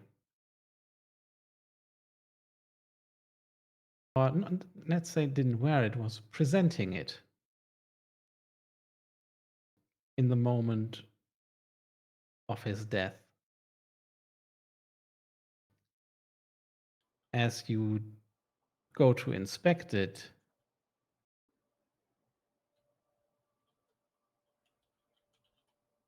something. How would you inspect it? Let's say. It would be very much a like carefully crouching down Mm, to examine the finger. I think in light of the fact that this is only a partial success, I may make the mistake of kind of like reaching out as if to touch it. yeah. You reach out to touch it, and all of a sudden,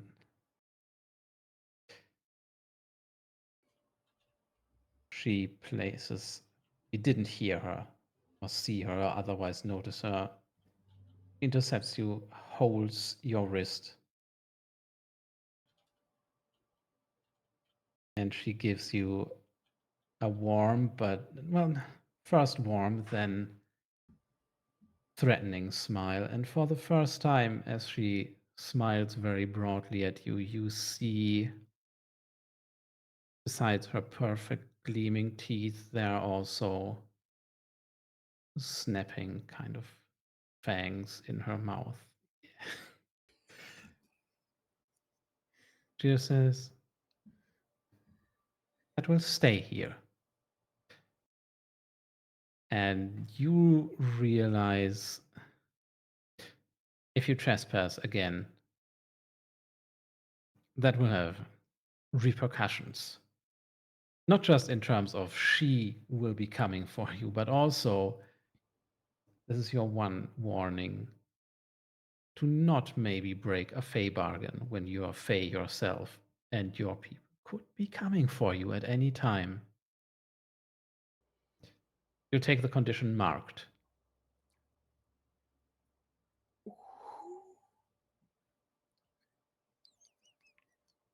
Leander!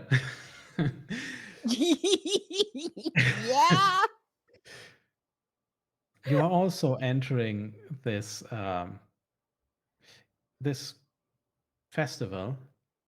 Mm-hmm.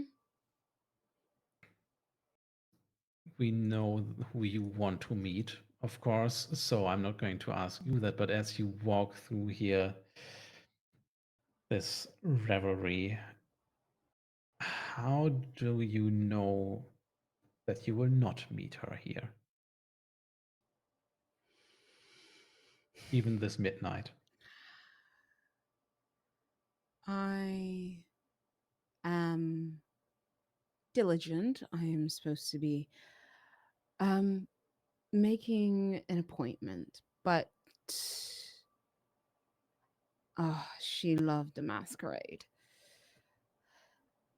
And I look for her favorite colors. And there's a few false alarms, but tacky. It's not right. It's not her. And in all honesty, we're in London, and it is quite this is not the crowd that she would be interested in. I look, but I'm not going to find her here. Right. Unfortunately, you do find somebody else. It is Mr. Charles Worthington, the textile merchant that you've struck a deal with to get rid of the seamstress. You almost smell his overpowering cologne before you see him with his charming blue eyes, his slicked back hair, his dimples that still look like somebody drilled them straight into his face. Ah, Dr. Prescott, I was wondering if I would see you here.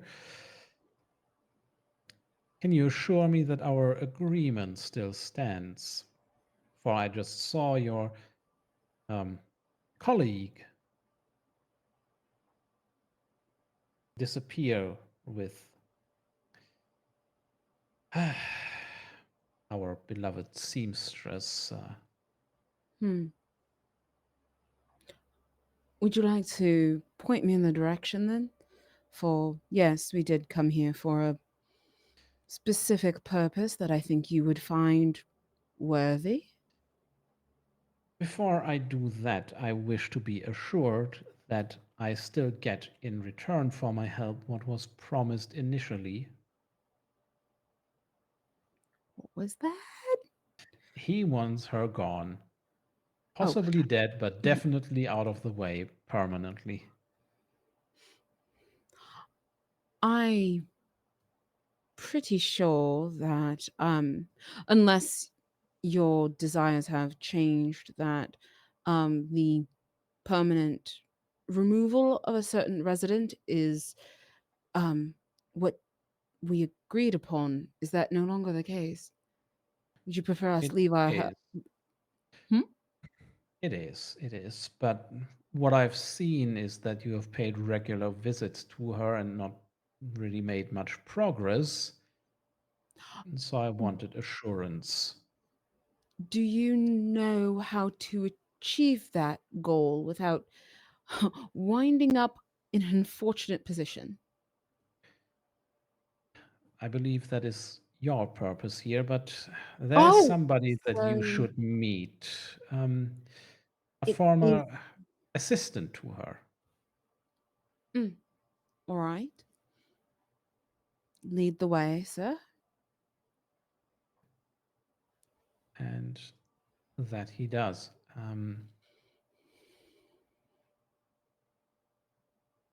Just takes you to his own store, which in comparison to that of Miss Beaumont looks very drab, of course. By all normal standards, it's all right. It's all right. But yeah, going in here, Leander, how do you notice that business has really not been going well these past weeks, possibly even longer? Um, Clothing shops, they are places of movement, places of motion. The fabric moving, people moving through them, trying things on, taking things off.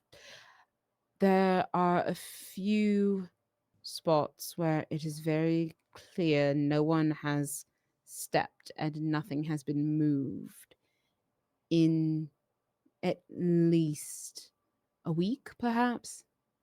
Um, just little bits of dust in the window, perhaps. Yes, and in between all of this, there is um, a girl, young woman. You're not quite sure. Certainly, at least over the age of 13, so a regular age to join the workforce. Curly locks, very simple dress with a few pockets. She looks a bit scared. Also, as you enter, you notice that she inclines her head a little bit. So she does notice you, but she doesn't look directly at you. She is, in fact, blind. Mm. Which perhaps was why she was picked by the seamstress. Given what you know about her appearance, or specifically that of her helpers. Mm. Yeah. W- Um, Leander walks in and notices this. Uh, oh, um, hello, miss. Where, my name is Dr. Prescott. Um, uh, Jenny Snell? Miss Snell, um, nice to make your acquaintance. I'm told you, had some matters to possibly discuss. Yes, Mr. Worthington said I could start here if I just helped him with this little Worthington interest. That doesn't matter right now. You have something to Oh, say, I believe. Leander looks very pointedly at Mr. Worthington. I'm sure he did, and I'm sure that Mr. Worthington is also going to pay you a little extra starting bonus for being willing to speak with me. Um,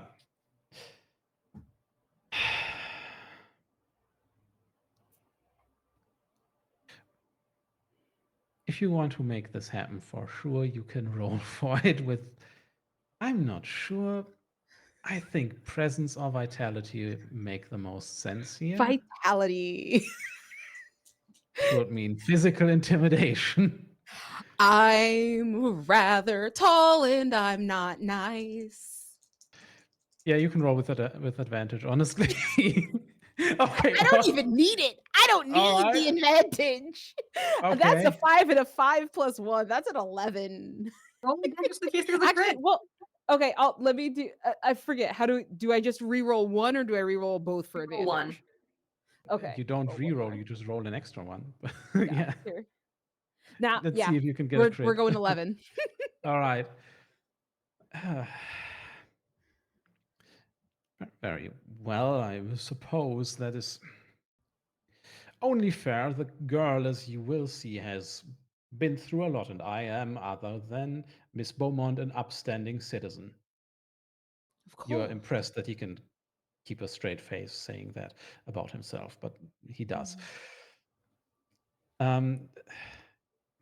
You will make any roll concerning Jenny Snell with advantage from now on, Yes. which could help you if you need to make a presence roll here, because that is not God, good for yes. you. That is not good for you at all. But she gives you a kind of weak but lingering smile. Probably one of the first times somebody has really stood up for her. So, Mishnell, what can you tell me about your previous employer? Well, I,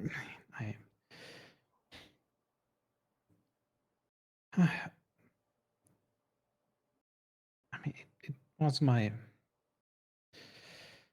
only the second one I worked for, but it was very strange. I mean, the hours I had to work through the night sometimes. Hmm.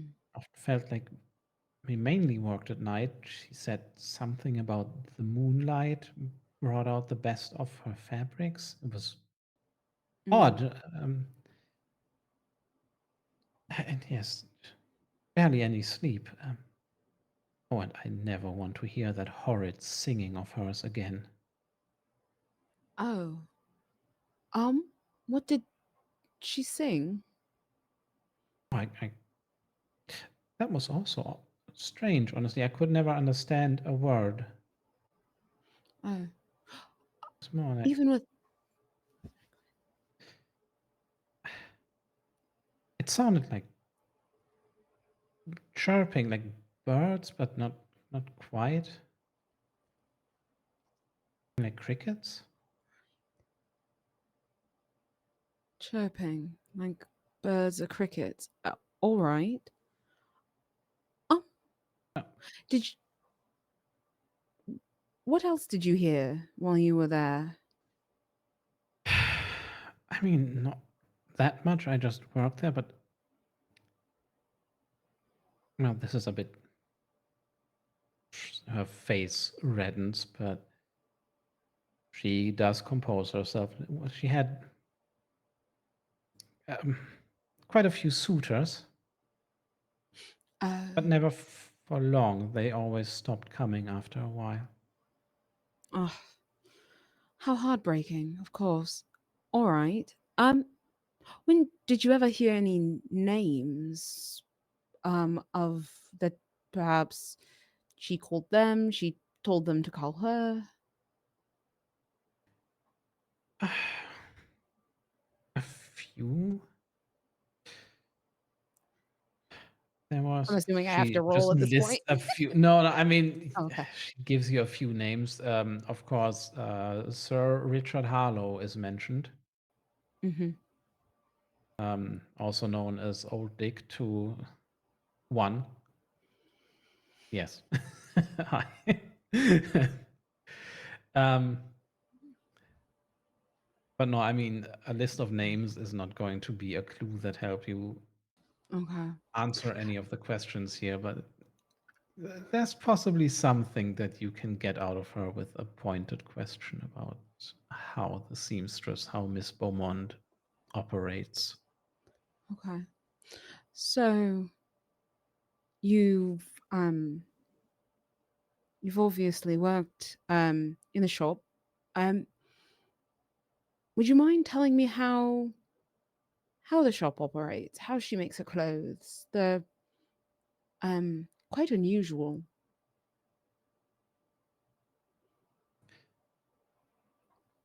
Uh, I mean, I think it's all going to sound a bit ridiculous, but this is where I would ask for a presence roll. Fuck. Okay. Well, I'm rolling 3. Fingers crossed, everyone. Hey, I mean, you have masks. I Not do that have many math. anymore, but yeah. Okay. I mean, it's like it's a 10, but it's a -1, so it's Ah, okay. but Well, I still get my clue. So, yep, it's a mhm. 9.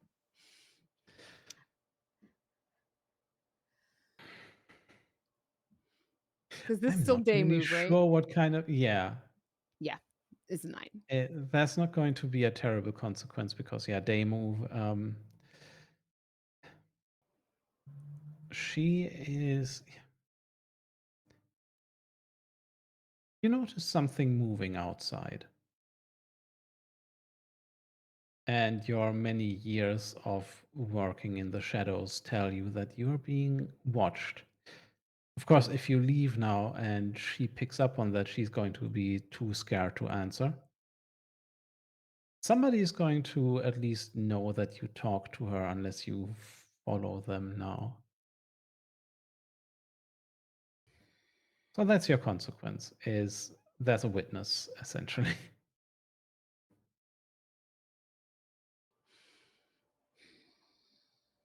Oh no, Lander is too murderous for Mm, this.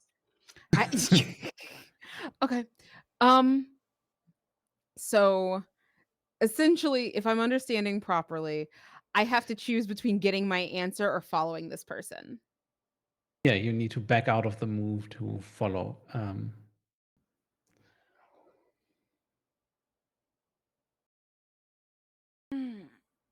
Nope, I want my answer.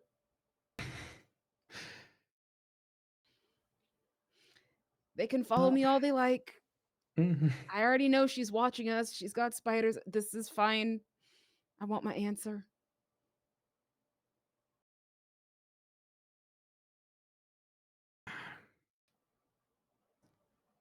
He Leander doesn't react at just all. thinks, yeah, okay. He just Uh, Leander notes it, puts it in the back of his mind, and lets her answer.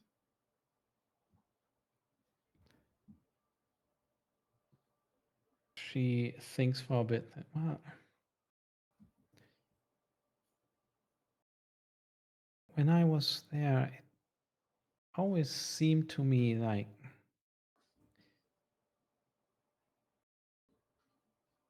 she always sang at night when we worked. That is when we spun. The dresses are made at any time. I'm not sure she ever sleeps. Mm,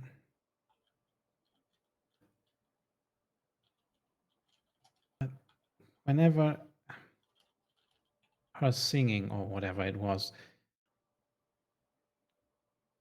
there was always a point when it sounded very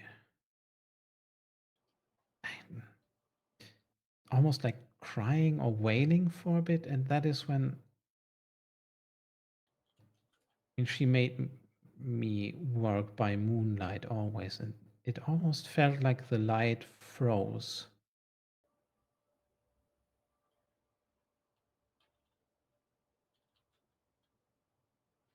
Froze.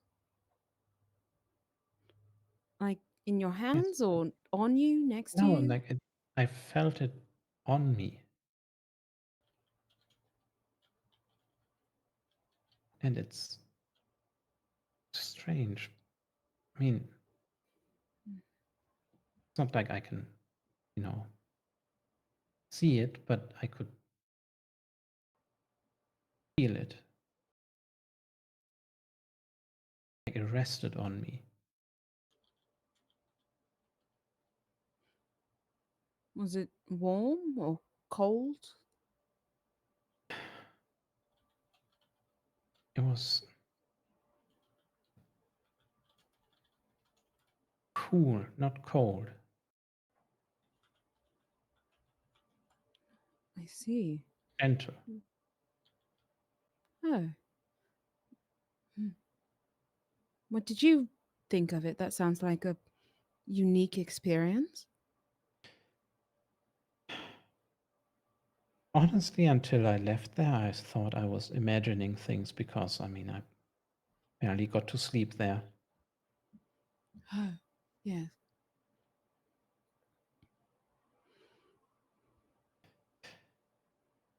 Well, I'm glad it seems you've found another employer and someone who's going to pay you well and have you a nice place to sleep again. Mr. Worthington does not look extremely happy at the mention of fair pay, but he's going to do it because he's probably, for good reason, mildly scared of Leander.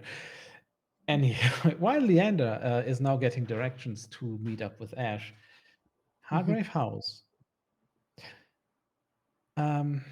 What is our ghostly resident doing? I think watching Noelani do this tarot reading. Yeah? And Mhm. so, are you going to tell me what I'm seeing here, or do you want me to make a guess?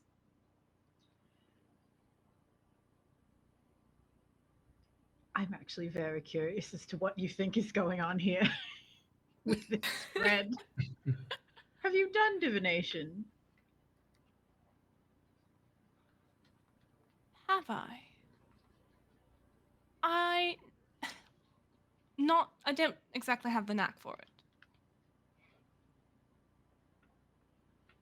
That's perfectly I fine. had a friend who Not me. did, but I just watched.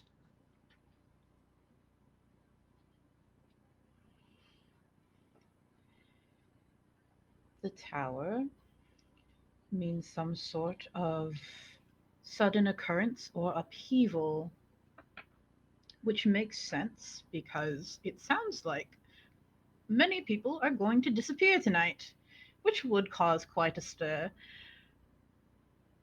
It tonight. That passed. Sorry, I didn't catch that. Oh, that fast tonight. Already? If I am understanding that correctly, there's some sort of celebration and it is a cover for something that is taking place, which grand parties always are. Uh, but it does seem like it is tonight. We have to go then. We have to try to find what it's covering, yes?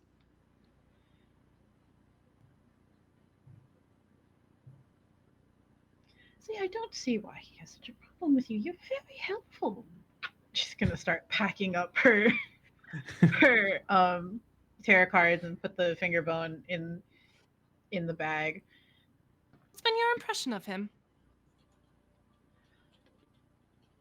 I hmm. Honestly, the doctor has his temper, uh, and he has things that he certainly keeps hidden.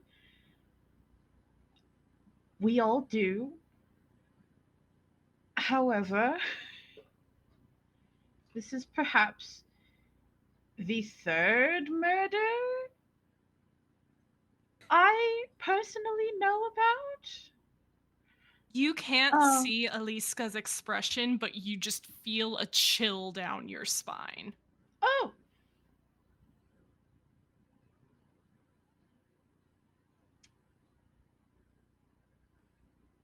I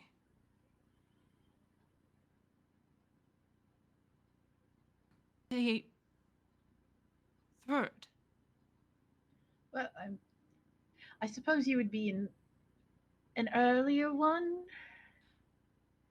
He, Oh, so you've heard of two aside from me. I did stumble upon a body in an earlier investigation near where he was, and I can only assume. And then he did stab a man in broad daylight. Uh, Messy. Oh, he always is so messy with it, isn't he? I've only personally witnessed one, but I would not describe it as clean. No, which for a doctor seems a little contradictory.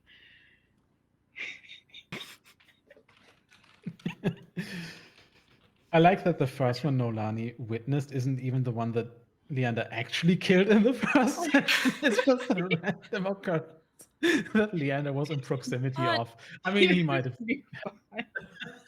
He participated in the ritual. Yeah. he does seem to be helping the house and not working against you. That's not a question. I've been here. Oh. Yes. So I still don't understand why he would have murdered you. I can understand the other two. One was. Both were assholes, but.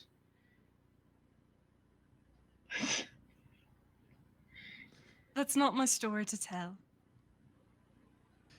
But forgive me, I do have a curiosity. I've seen the rituals. I've seen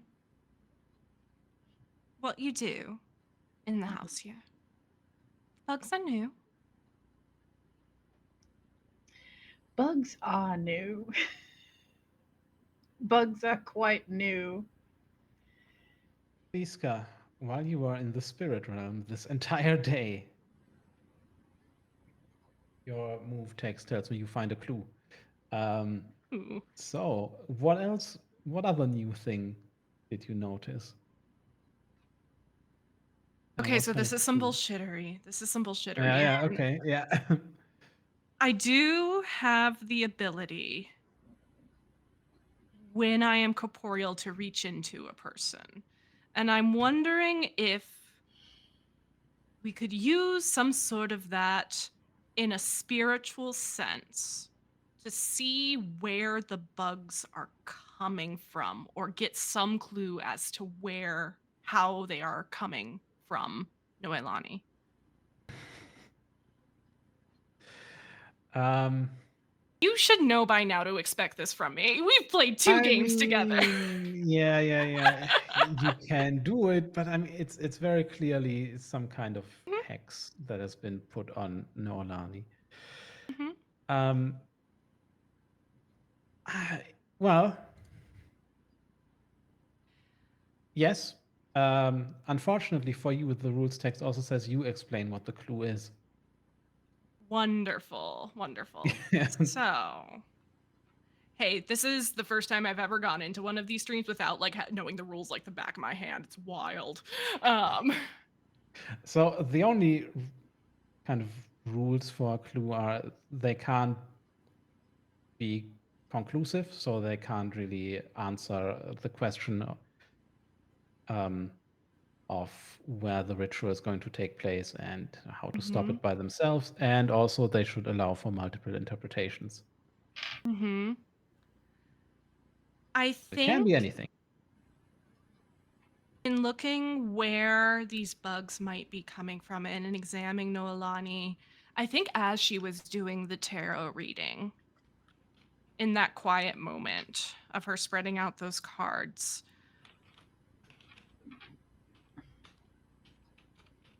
I'm going to reach something similar to what I saw earlier with the spiders, which is I'm kind of seeing the paths that these insects are using manifest in her chest and her stomach. And I see the number of them, the number of people involved in this casting, the number of threads reaching for her that they're crawling along into before they manifest.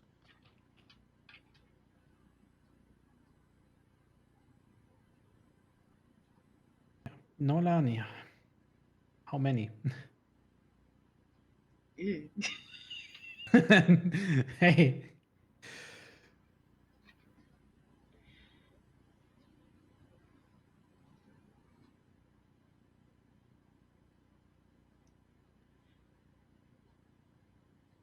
I'm gonna say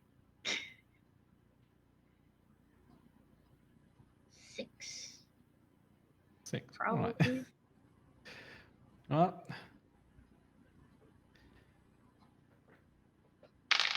Oops. this This gives you. Oh, go ahead, please. I was just going to. This gives you your first clue for the coven.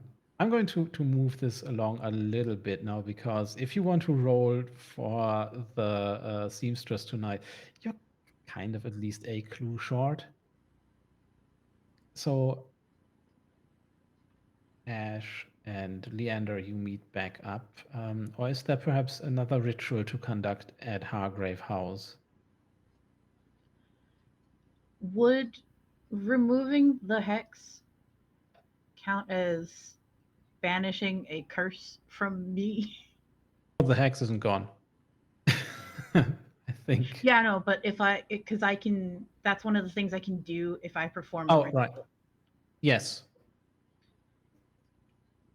I'm gonna do that. I don't want to be coughing up bugs anymore. That's disgusting. All right.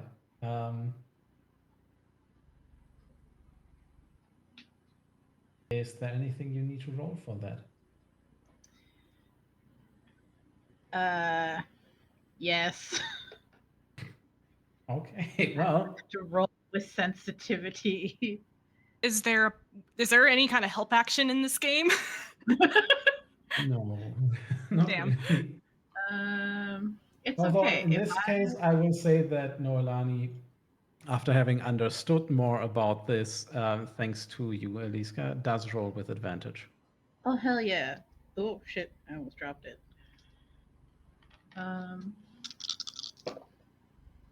That's good. Because one of those was a 2.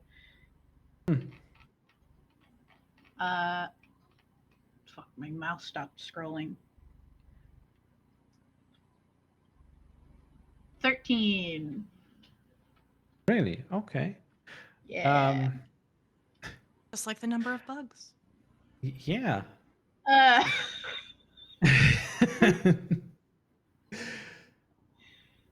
So we're going to cut this a little short, but who's the dark entity that you summon this time?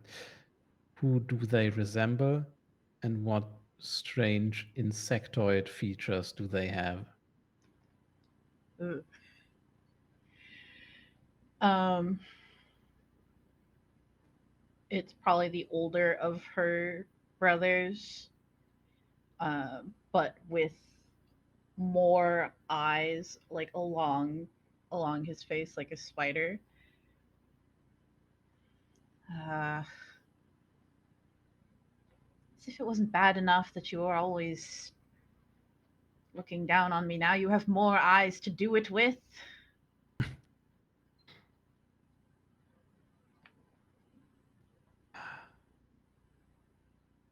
Sister. So good to see you, and just kind of makes very sudden jerking movements towards you. Do What you think it's can a I figative, help you with? sister? I'm talking to Freya. Was it like biological? I'm sure you can use all of those eyes to see the attachments. I want them gone. His mouth parts lick excitedly together. And he goes to work. You rolled a 13. That means you can usually unmark the cosmic passage if you had marked it, which I don't believe you have. I did not. So, as he starts to work here, I do need to give you some other advantage. But we'll get to that. Ash and Leander, you meet in Soho. I feel like Leander catches me Mhm. walking down the street with an actual, somewhat nice piece of clothing for once. Yeah. Oh, just a note. That girl, before I left, I whispered in her ear that if she ever needs anything, she should come to, and I gave her the address of the house. And I Oh, also slipped a little money in her pocket. Um, yeah, right. just FYI. Yeah.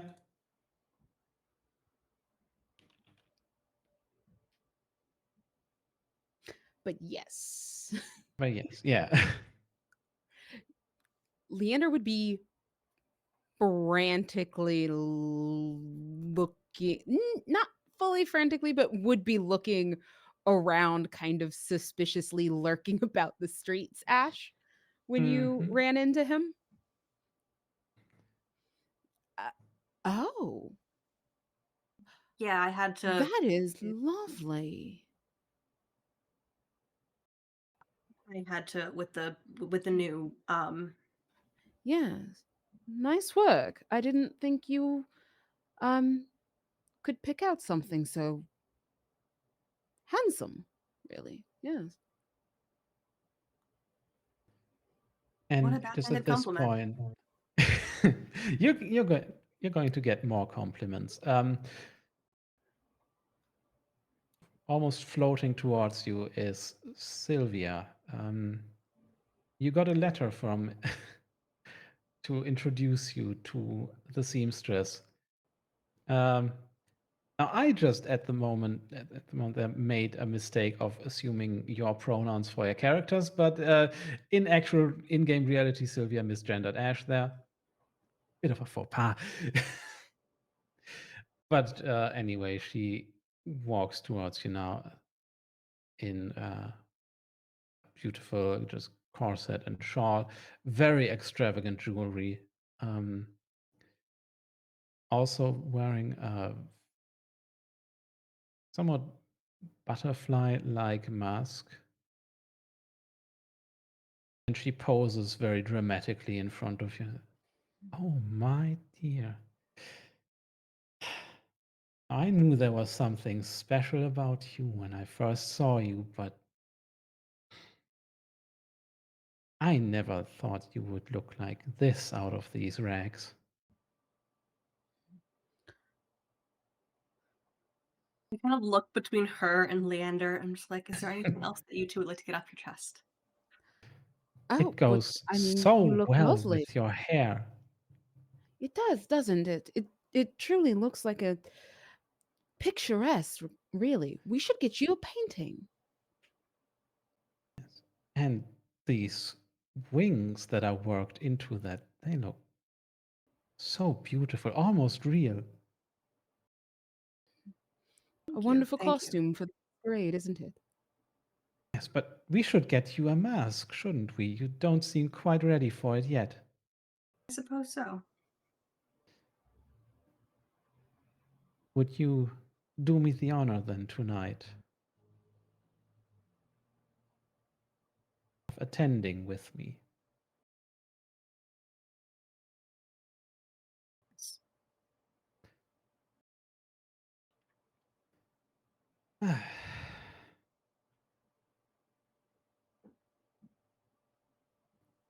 Well, Be my pleasure. She takes you to a brief moment out of earshot of Leander. She just turns to you and just, they are real, aren't they? Your wings. Vadi never reveals their secrets. Are you a lady then? Oh, I said Vadi. Oh shit. Well, okay. That did not come through to me, sorry. Captains seem to think that I said baby, but so whatever. But That's even Bhyby. better. Yeah, okay. Okay, in that case, she just laughs. Perhaps we can trade secrets then. Perhaps. Perhaps I'm just getting over a very disastrous relationship with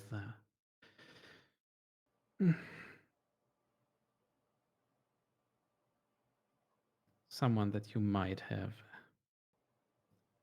been interested in, been seen, pursued by at night. No. Wearing black.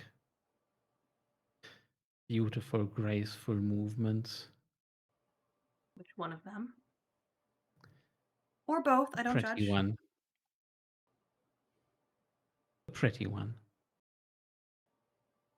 I see.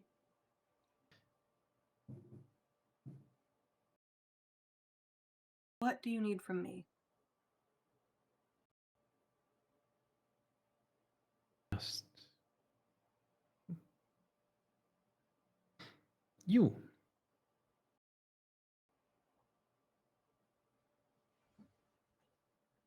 Jealousy.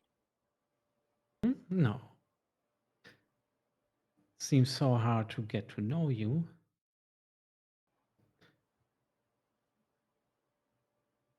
Just don't lie to me, all right?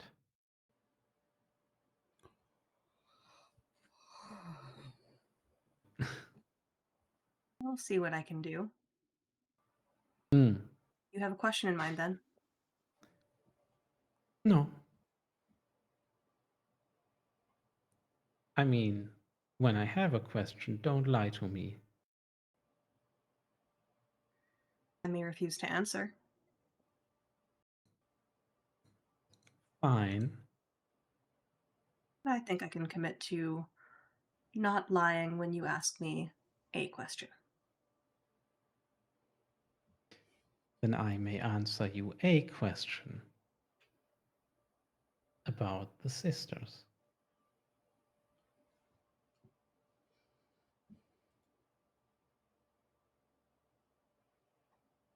What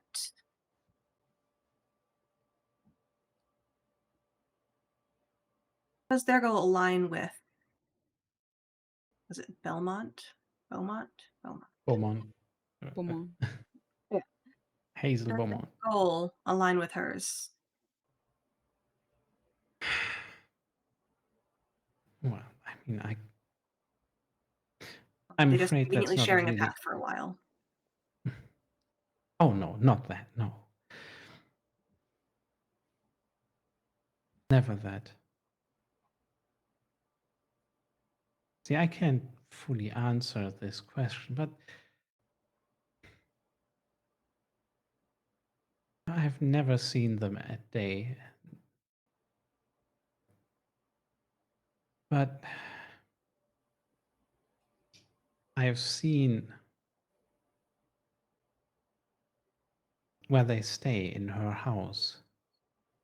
They shouldn't have let me in there, but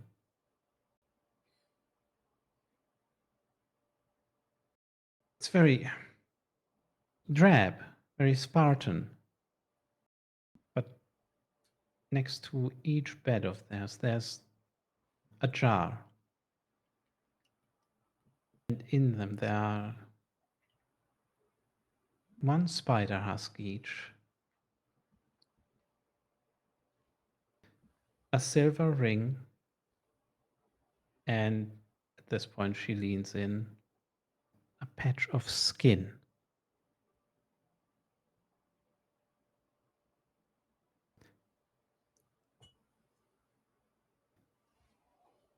I think, from what I've started to suspect, no, I've long shared just smiles broadly and old Dick's fascination with the Fae. From what I've learned, I think that is how she summoned them. Wouldn't you agree? I'm And inclined whether or to not you agree, that's up to for assume. a possible theorize. You spent a nice time with her. I'm not sure what everybody else is doing, but we are reconvening at Hargrave House for the dusk phase. Eliska, what is Eliska doing at dusk?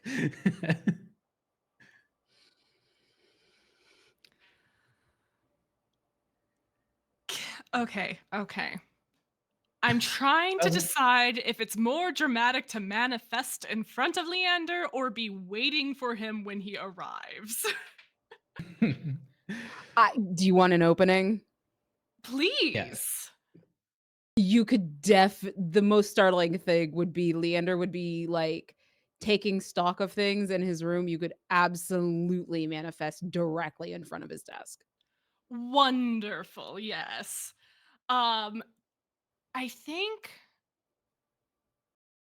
oh, but the way I was imagining it does involve the finger bone.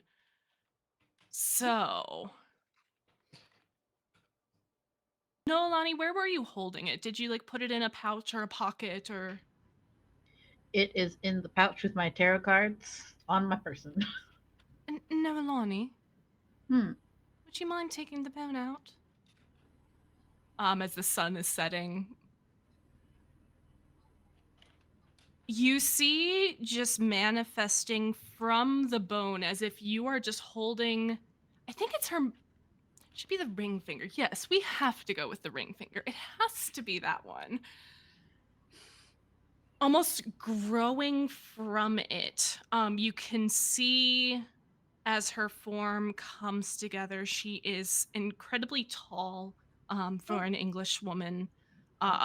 Very lean, not curvy. Any curves come from the padding around her skirts.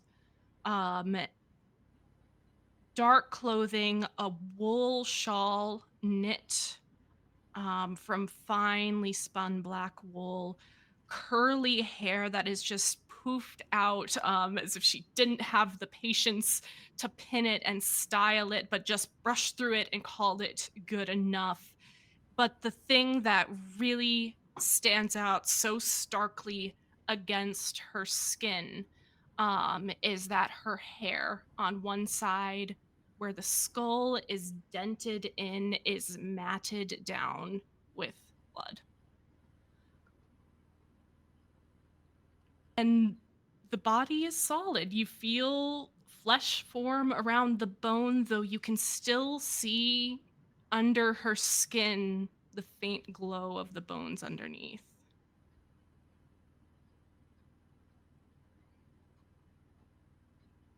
Huh. I told you, just not during the day. I was not expecting you to still have blood on your head, but I suppose it's not something you can control. I As wasn't either. Leander and Ash return. I'm sporting a real nice new jacket. yeah. Mhm. Leander, how do you react to this as you see it? Is Nolialani still holding my Yes, Possibly. absolutely. 100%.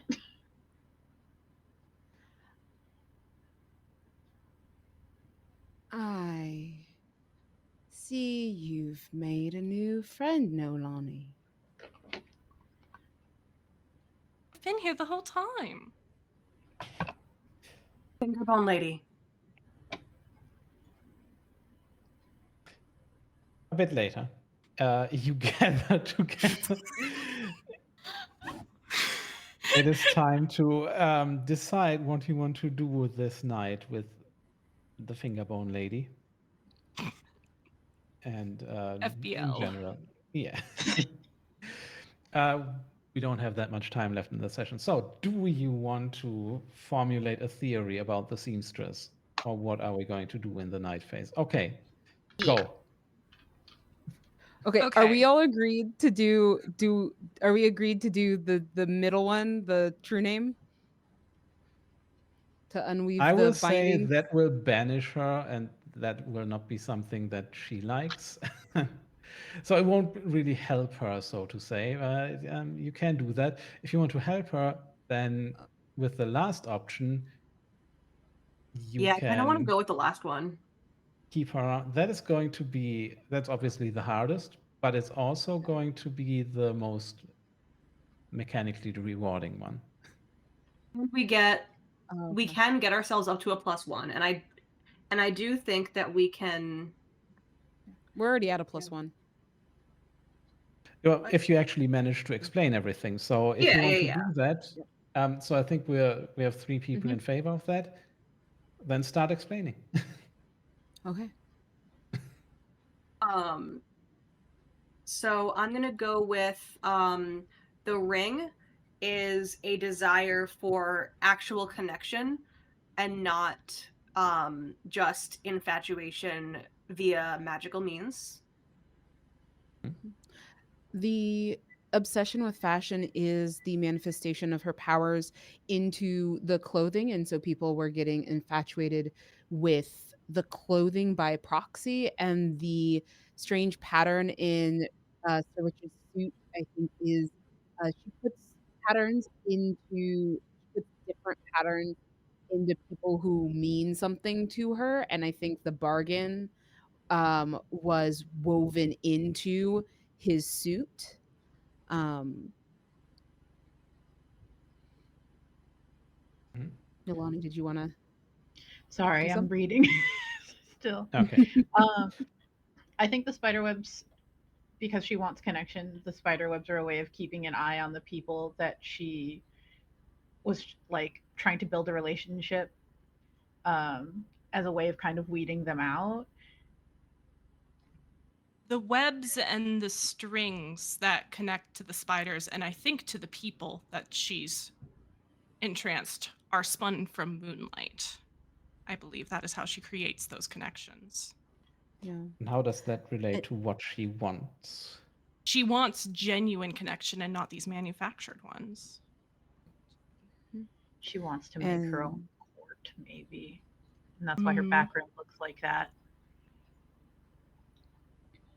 I think yeah. the summoned spiders are going to be just a desire for to have the companionship of other creatures that are similarly to her, not from here, that they don't belong here in this body, in this form.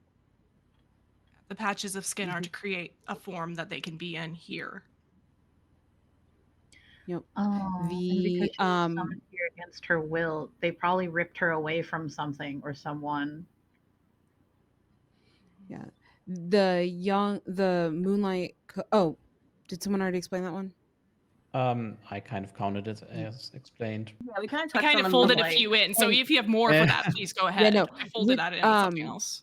The last one, the delaying was because he was legitimately at that point so infatuated that he did not want her to leave. And what she wants is to have the freedom to go as she pleases to where there is actual connection that she can't have with people who don't understand her. Right. So you can roll with +1. You also still have a special mask for this thread. If you use that, we are not going to get your narrations this session, but you can use it. Who wants to roll? I feel No, like say Ash Jen. should roll. Yeah. Well, I'll roll it. What could possibly go wrong, right? Yeah. So many things, but you know. I'm saying it with my whole chest. I'm daring the universe to fuck me over. Don't! Now that I said that, of course, No, it's gonna. All right. I'm going Good to go vibes ahead only. and roll with my +1. Now you're just going to be and disappointed if it doesn't, so it's going to, yeah. and crank.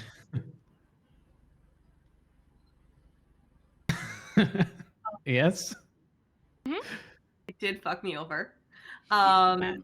So That is a 7. I will put on the mask. The spicy mask. The glamour mask. Yes. All right. There's also perhaps the opportunity here to take the mask of the future for becoming most beloved, which You know you're not fucking wrong. is going to make you a magnet for all kinds of things. Oh, fuck yeah, magnet me up, baby. All right. You now have a condition that you can never get rid of, but also a few positive things will come from that. Oh, that's all my conditions, Lamau. Oh, I mean, you should have cleared one, but sure. Well, no, I cleared one. Oh, you got I marked. cleared punctured Yeah. lung, but I also got Yeah. kicked in the face. Then I got marked. So yeah. Yeah, okay, yeah. I think the kicked in the face one is just going to naturally go away after tonight. But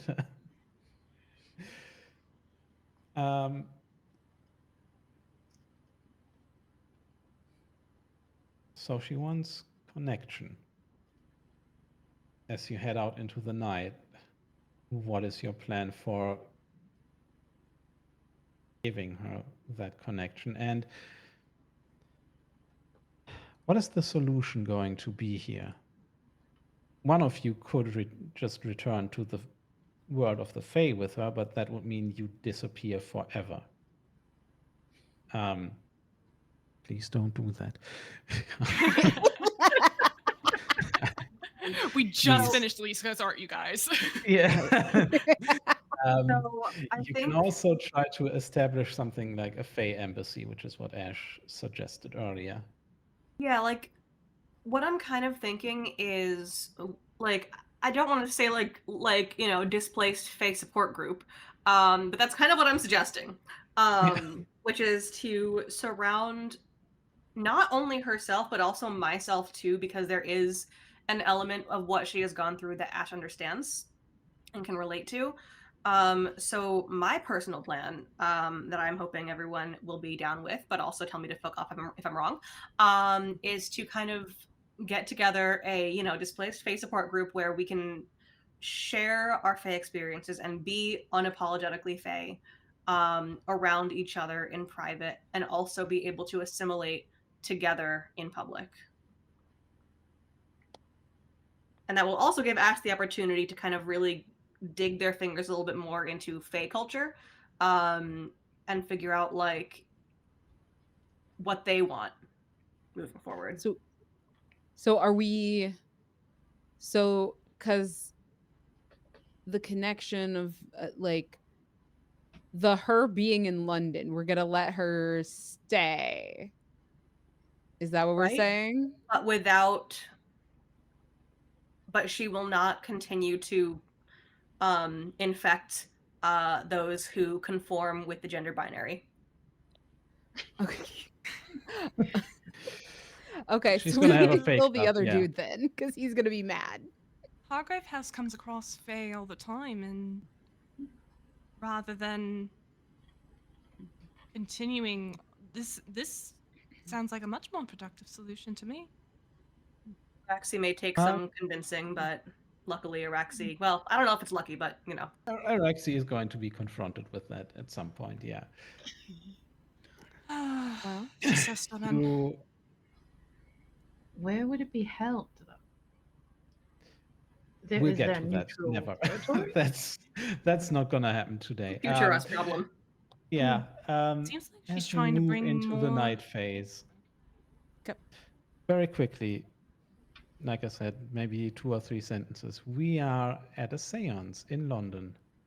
The French spiritualist Eloise Charpentier is holding a seance in the drawing room of Bertram and Myrtle Babington's well-appointed townhouse. Bren, first unseen prompt. How does Mademoiselle Charpentier hint at the supernatural in her appearance, voice, or deportment? For someone that's about to make contact with the supernatural, she's surprisingly relaxed, like even maybe a little bit distracted. She's idly turning over a small polished piece of bone in her hand, and her head's tilted very slightly as if she's listening to someone talk to her from the empty space, and it seems too fluid to fake. Right. So, you arrive at the midnight masquerade. Eliska probably doesn't need to wear a costume. It's a bit strange that you're not wearing a mask, but I mean, the very realistic blood does that for you. The others, do you wear your masks? Yeah, it's That probably not good you that my got face somewhere. is out Yeah. in London right now. Well, as you walk, well, two black shapes float towards you and then kind of settle into a tilted walk. You're coming for her, aren't you? Want to take her from us?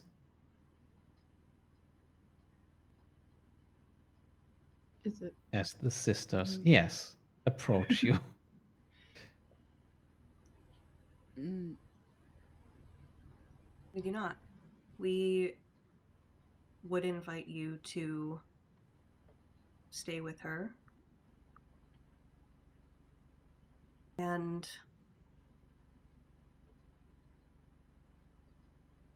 join all of us in the next steps that we take.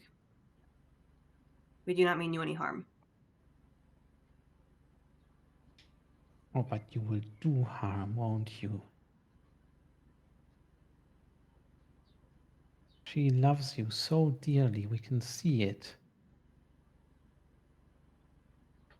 Yes, is it like a lover or a child? Who knows?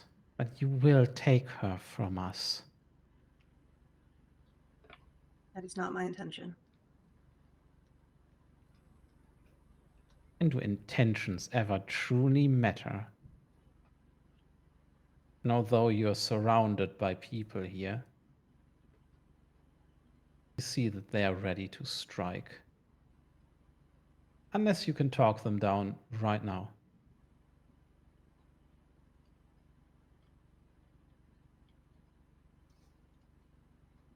Anybody got any ideas? That did not really come What- through, but Yeah, what did you Anybody got any ideas? I mean, it's really a night move with probably presence. You just need to say something. Yeah, I'll go ahead and do that. And I'm just gonna like continue to try and convince them like I'm not trying to take her from you. We are just trying to strike a balance that does not harm the people of this city. Yeah. What could possibly go wrong? Yeah. 12. Okay, well, that's Nothing, apparently. actually a crit. Yeah.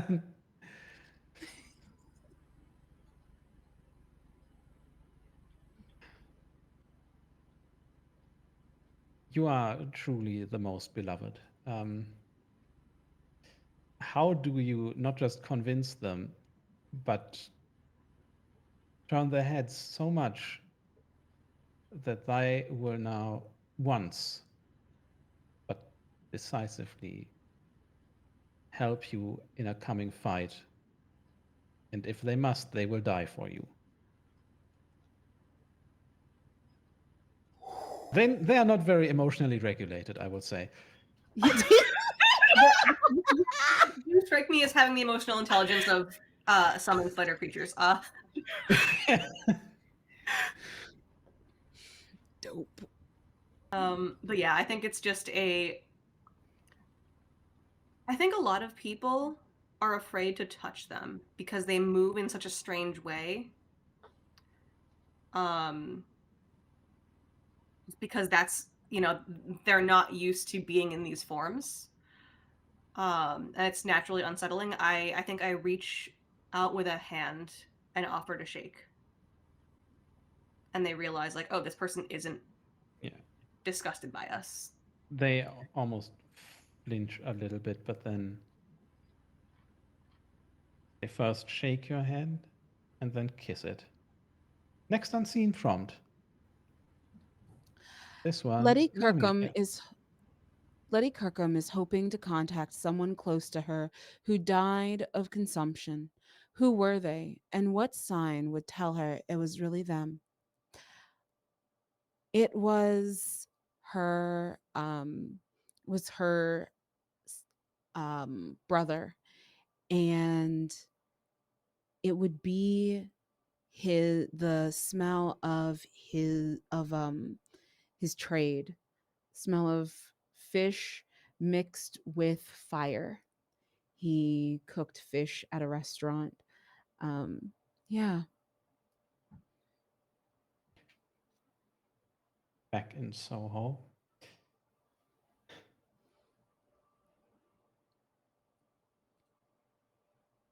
You see a little wave given to Leander by a man that you last saw in Croydon when he took a dead body off your hands. I go over to him. Well, Hello. your friend in Croydon, unfortunately, was the last victim of the vampires, Oh, sucked fully dry. what a tragedy. Sure was. Hmm. Now, you just take this. You have time tomorrow. Just hands you an invitation. I look at it. Invitation for what? You're gonna meet the boss. And he just stomps away. Meanwhile, Eliska. There are lanterns everywhere, music everywhere. It's been a while since you've seen something this nice, honestly, but there's also, of course, silvery thread running overhead.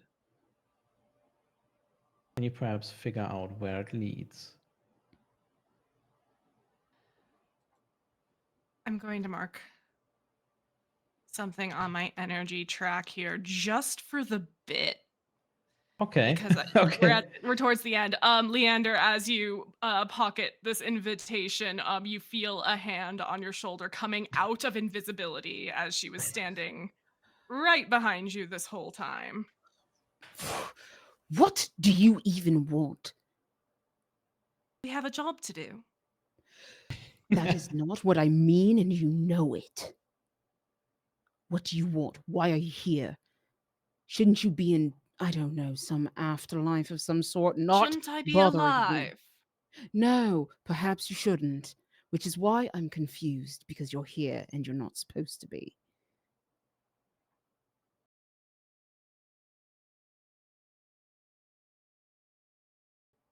I think I'd like a little bit of revenge, but what I like more right now is for us to do what we need to do.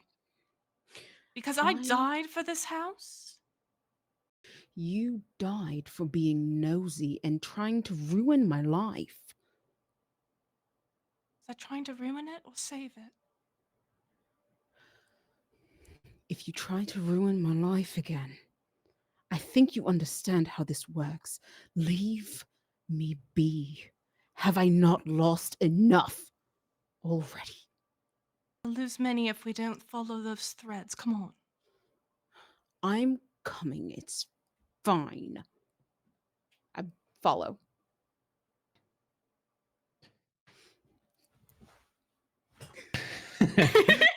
So, Eliska,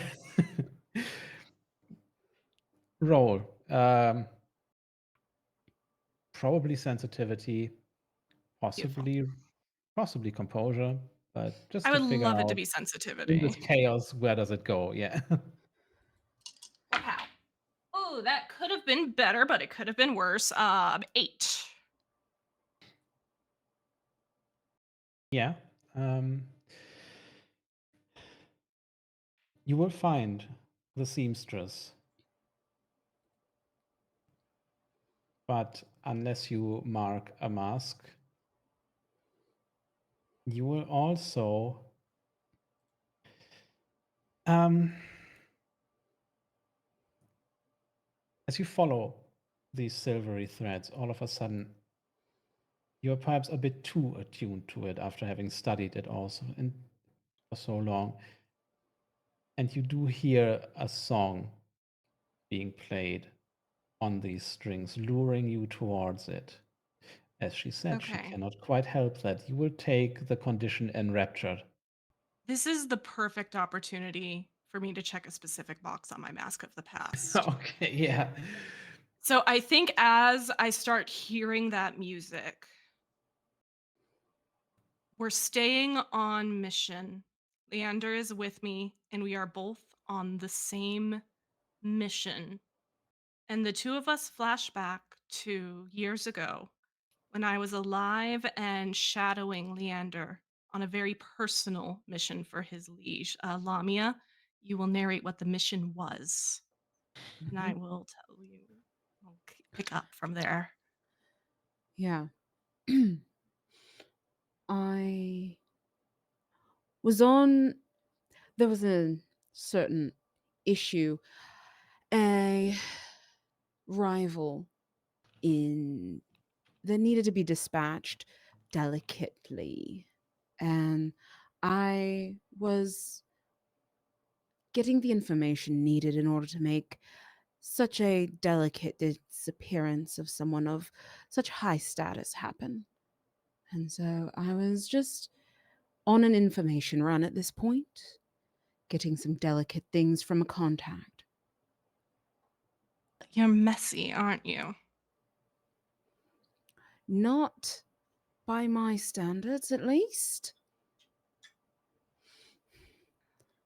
Maybe you actually were good at your job. I think I am able to find. You said you were going for somebody, getting information out of somebody who was higher ranked, yes? Mhm. Just to make sure About I someone understood who correctly. was. About Yeah. someone who was. Okay. Mhm. Oh, I think it was very easy to find out who you were asking about and get the protection of Hargrave House to that person before anything could be done with your information.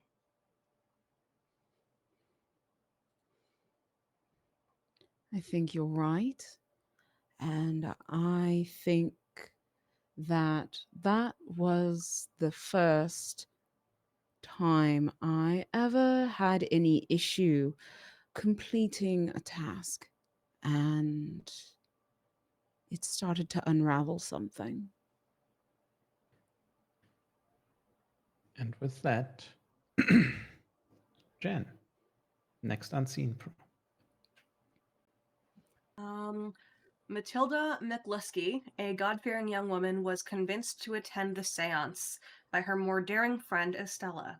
What does she experience that puts her in fear for her mortal soul? And I think Matilda attended the seance as a favor to Estella. Maybe they're friends, maybe she has feelings, who knows? But as the seance kind of comes to a head and the spirit takes over Estella's body, Estella jerks, and Matilda feels this flash of cold fear as she turns to look at her friend. And for just a moment, she's no longer looking at Estella. She's looking at a decaying, rotted skeleton, bits of scraps of flesh still hanging off of it, and from the skull, maggots and bugs spilling from the mandible. All right, good. I The get that silver echo in there, threads. man. Yeah. The silver threads lead you Yeah. away from the festivities. Perhaps strange considering the seamstress or Hazel wants genuine connection, but eventually they lead you up to a rooftop. And there you see her in a form that you haven't seen before. Her glamour has dropped. She has 2 extra sets of arms now. Her Jen, please. Her features are still somewhat similar, but looks like her skin has in some place has mostly been replaced by something close to the exoskeleton of a spider, giving her an almost marble-like appearance in the moonlight.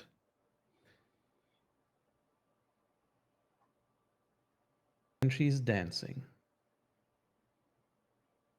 looking down at the festivities that she can't join.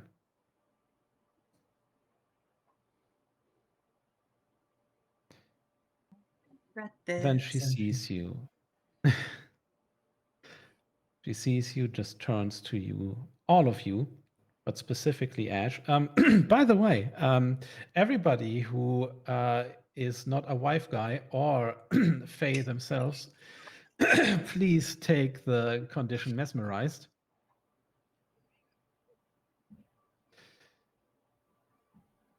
One last time. She just turns to Ash specifically. So what now? I am going to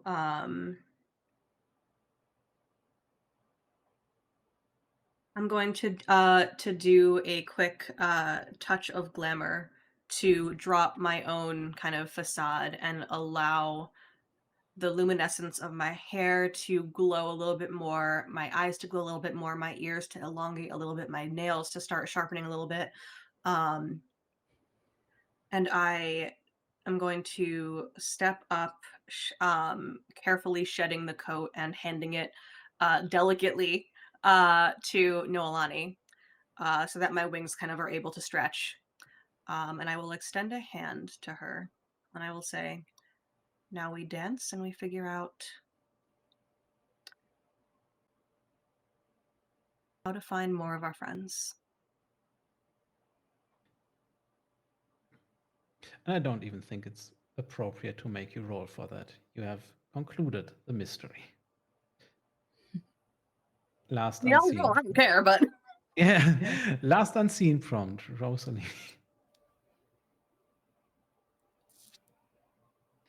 Abram Hurley is a paranormal investigator hoping to expose Miles Charpentier as a fraud. As the seance reaches its height, what does he experience that convinces him, one way or the other, and how does he react? I think he sees the same thing that Matilda saw and the same thing that happened to Estella. And while he had planned to grill whatever spirit there may be here and figure out, oh, let me prove that it's just a cold reading. It's just a cold reading, or she has information on the people here about the ghosts they want to contact. He is not able to ask a single question and is struck silent by this vision in front of him.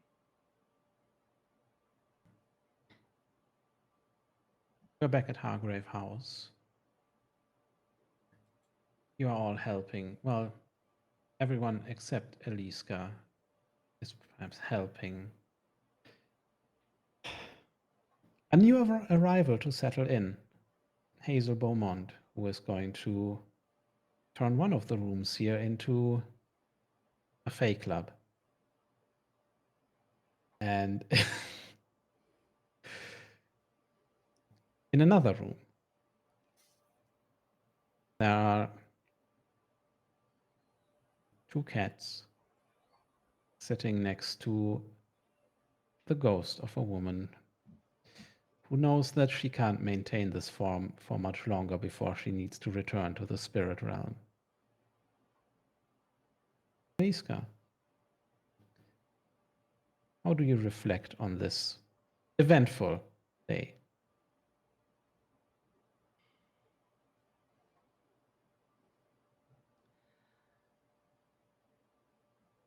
I think they could have done that without me, don't you, Luna? Maybe they might be doing okay. I'm going to still keep an ear out. They might be okay. It might. I said might.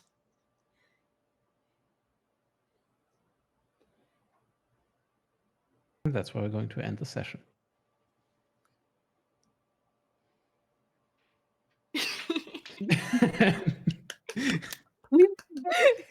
Yeah. All right. Well, somewhat less violent conclusion to our mystery this time. Well, there was a drowning, there was some Yeah. fights, you know, shit happens. Yeah. I was so prepared for violence. I know, right? I picked a move for violence. If you had gone after the coven, maybe, but I did the seamstress. We can let them stew a little bit. Yeah. Let them cook. Interesting that you would say that because they have so many hexcraft moves, and you know. Double toil and treble, baby. Let's go. Yeah. I went a bit light on that today by just having them hex one of you, but we'll get to that next time. Yeah.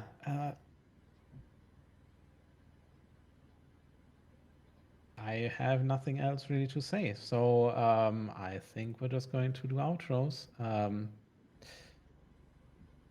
I'm Yanis, or Wiz, he, him.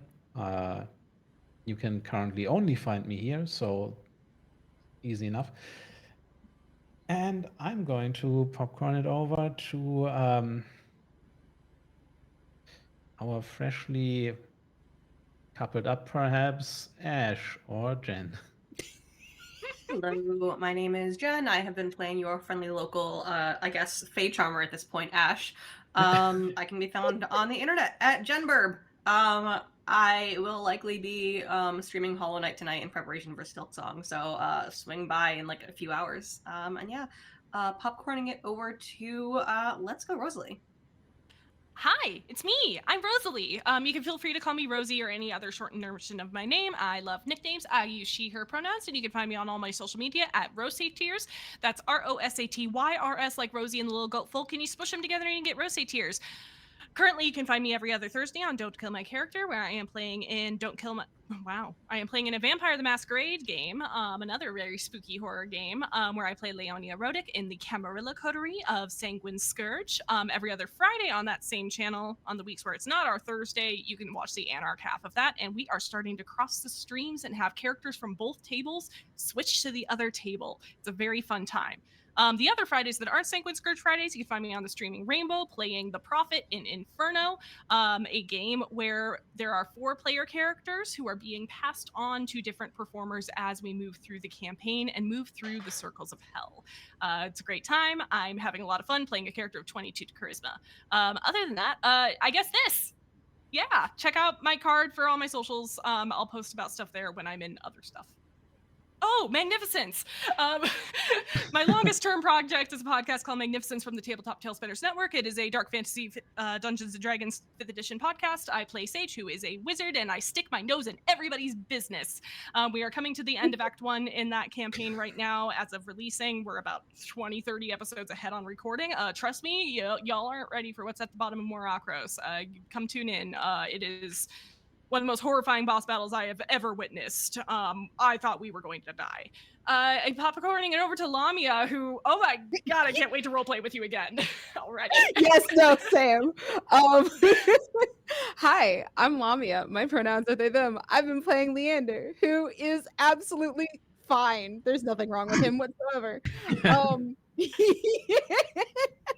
I run the podcast Woke Mental Wellness. We are in our 3rd actual play season playing called Windy City Nihilism, playing 12 Inner Demons. And so we just had another talkback session come out. So go check that out. Tomorrow, I am part of the Blizz Raid Train running money, raising money. There we go.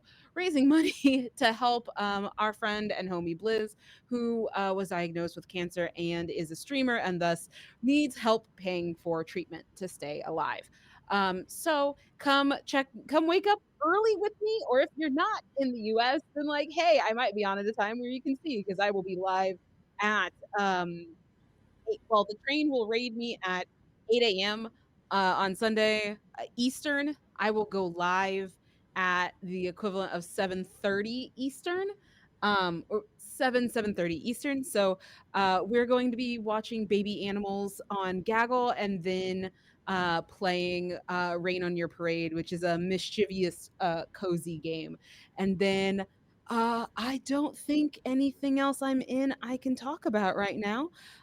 So yeah, come back and see me here. Uh because I'm sure nothing will go wrong because the focus will be on our next person here. Ren. I am Ren or Renegade Dumpling. I use they them pronouns. I have been Noelani Astoria Clements, she her pronouns, your shit slinging, bug spewing text witch. You can find me on Blue Sky most predominantly at Renegade Dumpling.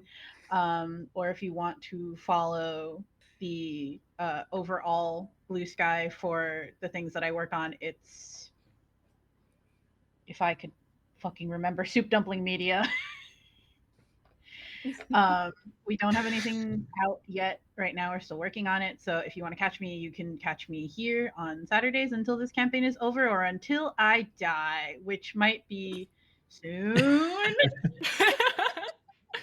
I won't let you. We can have another ghost. It's fine. Could only be Going one. so well for us. You'll have to anyways. exercise me. But yeah, yeah. Next session, Rosalie is going to be recording, so definitely no ghost. But we will have Araxi back, so a half vampire at this point, really. Yeah, there will be more bugs, more plants, more witchery, and also a new threat because one of them just got resolved, and also a fake club. And yeah, that's all we're going to see. That and more we're going to see in precisely a week. See you then, and thanks for watching.